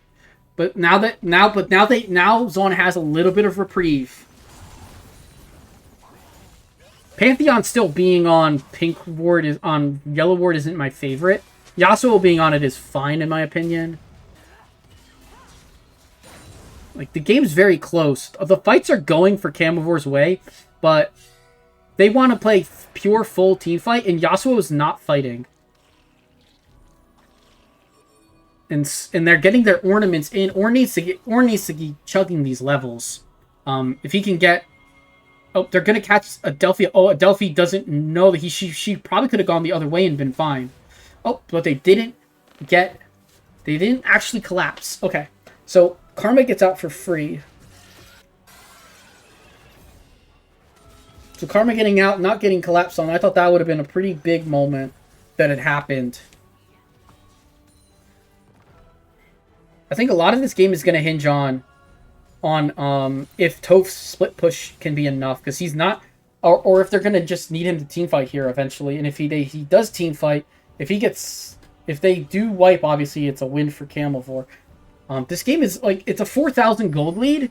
It doesn't quite feel like it because of Smolder being Smolder. And Chase has gotten some really good ults late in this, has gotten some ults like later in the game that were really good, as well as like just a couple in the early game, but some really nice ones that like later in this game that have turned fights and kept them from really getting snowballed on, and have allowed Boost to get to the point where he's 5 items Smolder, like with nearly 300 farm in the same level as everybody else in the game. They have Drake here. I feel like you just got to send Yasuo. You can just send Yasuo with a split push. Like they have to answer if you send somebody to split push. But they actually have to send Ornn anyways. They can't, but they can't give this, is the problem. It's such a dilemma. The base is getting put in. I think Yasuo could even just teleport me. If obviously Ornn can't be there, Ornn has to clear the waves. So this is a free start, but they have to worry about getting caught out after they start. Merrick is sitting here on his own, but he's on a ward. Merrick might get caught out and killed here. He does! Boozosaurus gets the kill. Chase flashes! He's gonna ult in! But Vicanis, oh, Barricanis lives, caught out. Boozosaurus needs to fight this all on his own. It's Booz against the world. I don't think... Oh my gosh, he has so much damage. Good flash. But I think that he's just gonna be able... He's gonna have to really run around. Oh, Killer Instinct from Vendetta. Gonna go down. But it's not the end of the game. Inhibitor has respawned. They're looking top. They're looking to go bot lane. Oh, no ward. He was just not in the bush. Oh. Oh, yeah. He was just straight up on vision. not on ward vision, but just on vision. All right. So Ornn is the only member alive. Why is Fiddlesticks at his wolves? Report him. Of course. Wow, that's a lot of damage. I don't think they actually get this. I guess they do now, but... because there's no... Oh! Good. Toph did a good job there to not get caught. But he's gonna get... Oh! He got rooted! That's bad. Chase is here. Ultimate comes out. Windwald, the ultimate, coming back. But, shut down to the Ornn. That's good gold. Ornn is now level 18. Everybody has their ornaments, including him at this point. Adelphi does not actually have hers. I guess she hasn't been given it. Booz is caught. Booz is in a bad spot, though. Oh, that's bad. He does not have flash.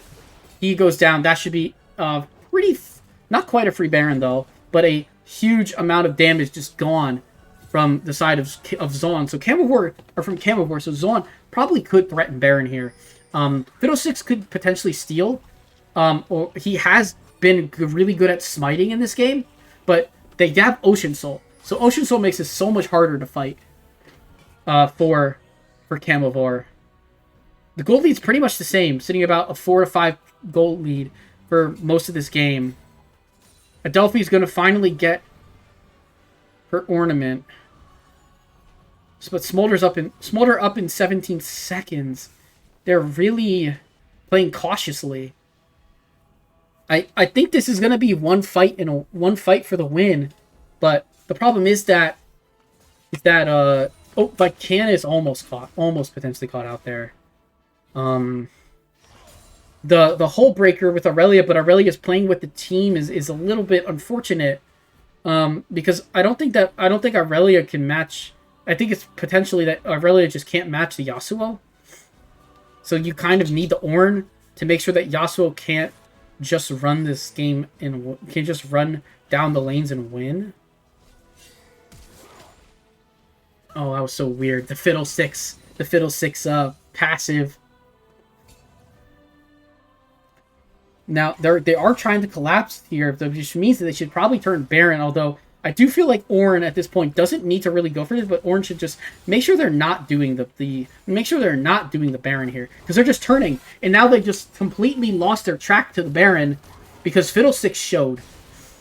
Like, they can turn and burn this really fast. They have Kaisa and Shyvana, and no one's really there, so this is gone. This Baron's 100% gone. And now they just have to play for a potential fight, I guess. But like, ooh, he whiffed the Ornn ultimate. I would not keep. I don't know if I chase here. You have the Yasuo going for the base, so now they're gonna try and turn and stop the backs, but they're not gonna stop them. They didn't stop a single back, so they don't get to do their reset. But from here, they can just push top lane.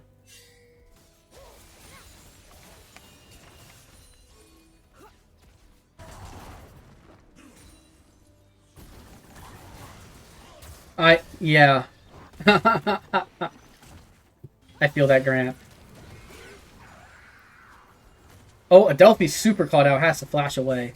Probably didn't actually have to flash, but obviously doesn't want to risk getting just blown up by Shyvana landing an E. Booz, I think this is just gotta be for keeping Booz like as safe as they can. Kel's just gonna get a big chunk of plates there. Just, they're using the Baron buff to siege 4-1. Ornn's gonna stop him. It's gonna be a teleport in from the Yasuo, but no one's with the Smolder. I think they're just kind of doing a really good job with the split. Oh, Smolder's ultimate whipping wide. Fawn is here, but Boozosaurus is completely safe, so they can't really do much here else. Boozosaurus is super safe here. This could be really bad, but Merrick is on Booz. But Booz will just... Oh, it's a trade. This, in theory, should just be Zaun ending the game. It looks like, because they're just going to get all the kills, and very, very close game, very well played.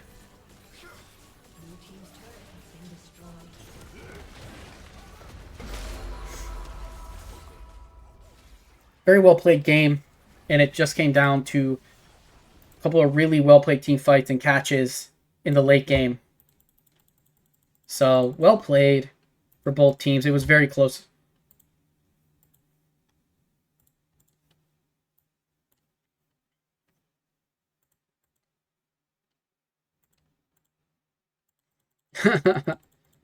All good.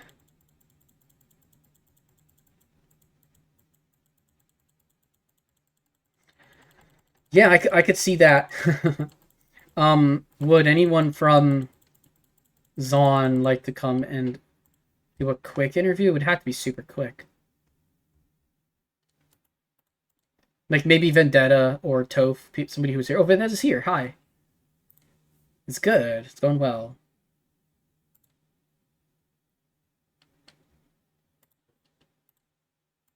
Yeah, I mean, the very close on like super close games 2 and 3.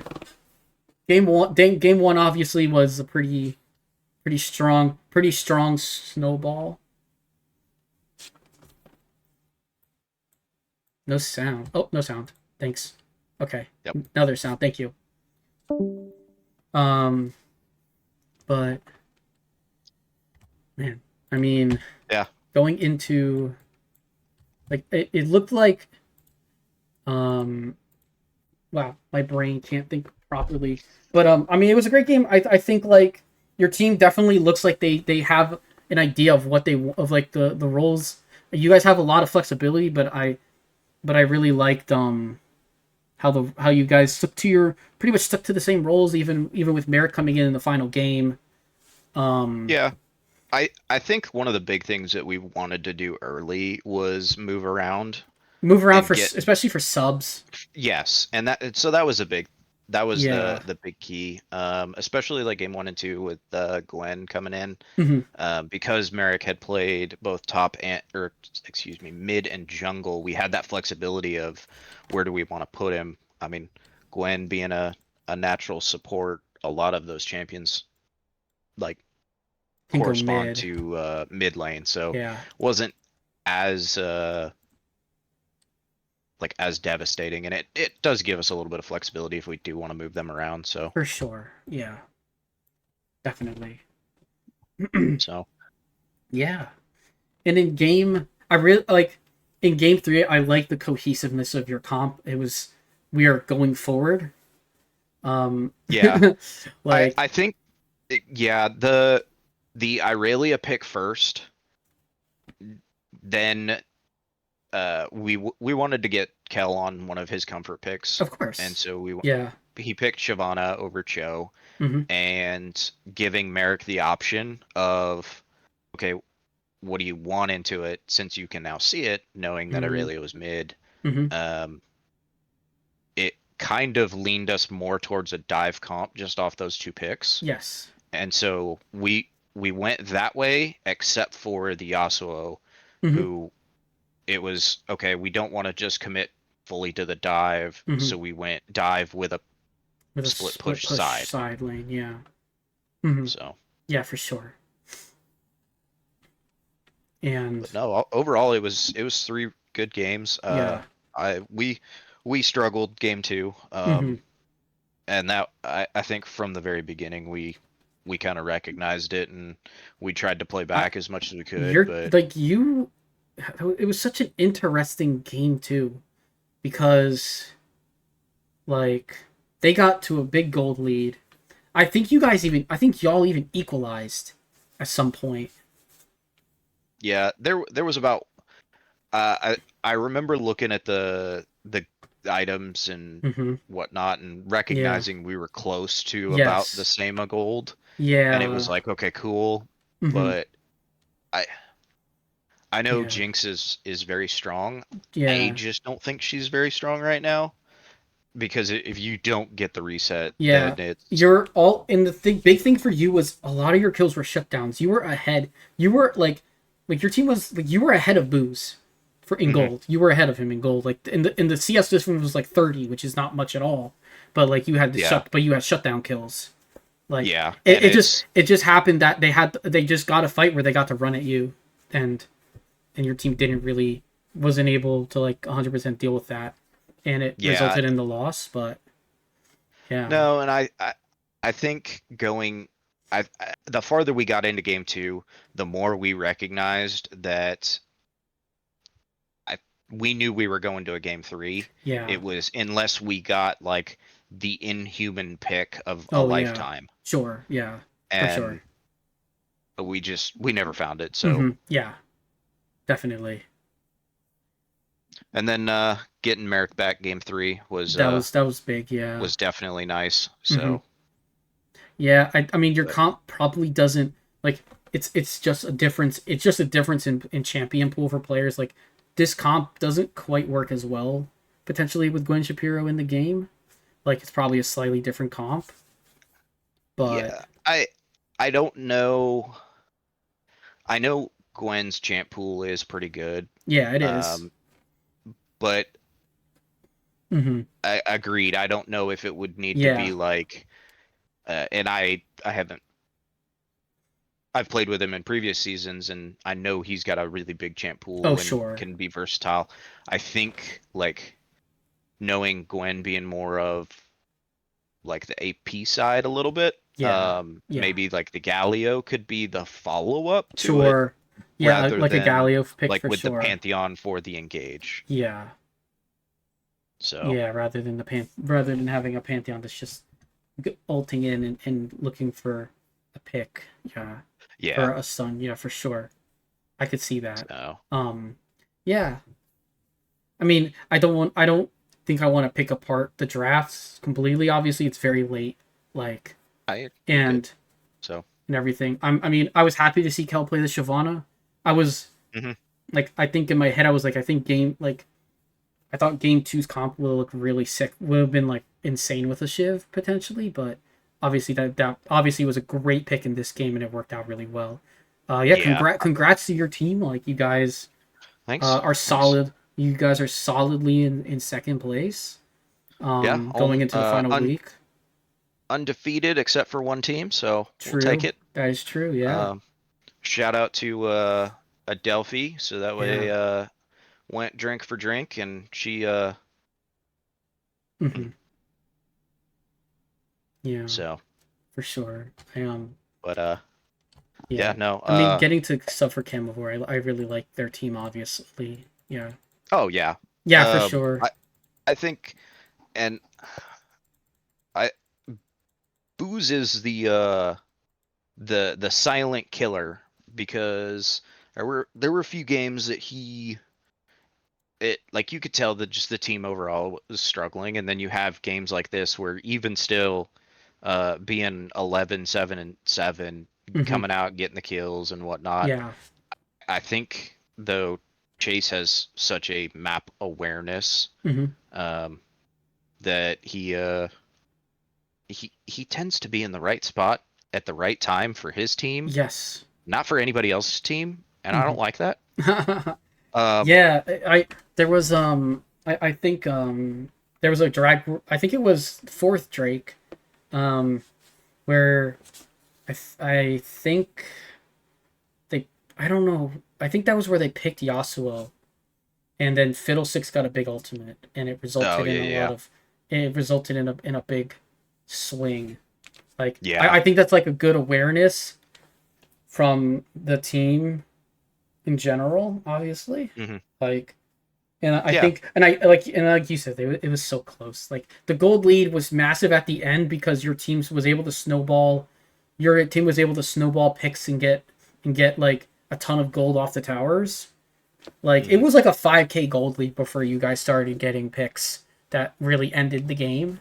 So I thought, Yeah. so I mean, it was just, you know, it was Yeah, it was well- it was great. I enjoyed it a lot. Thank you so much for coming in and doing Yeah, a no little problem. interview I, after.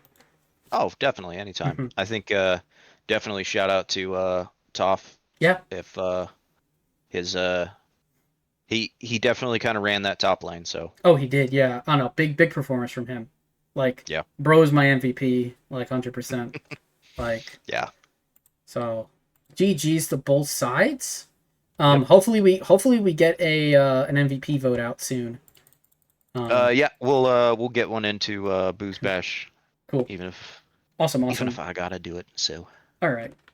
Well, I'm gonna close the stream here. Thank you everybody for watching, and thanks to both teams for the match, and we'll see you for the next one, which is going to be tomorrow night, Blessed Isles and Crystal Scar. So we'll see you guys for that one.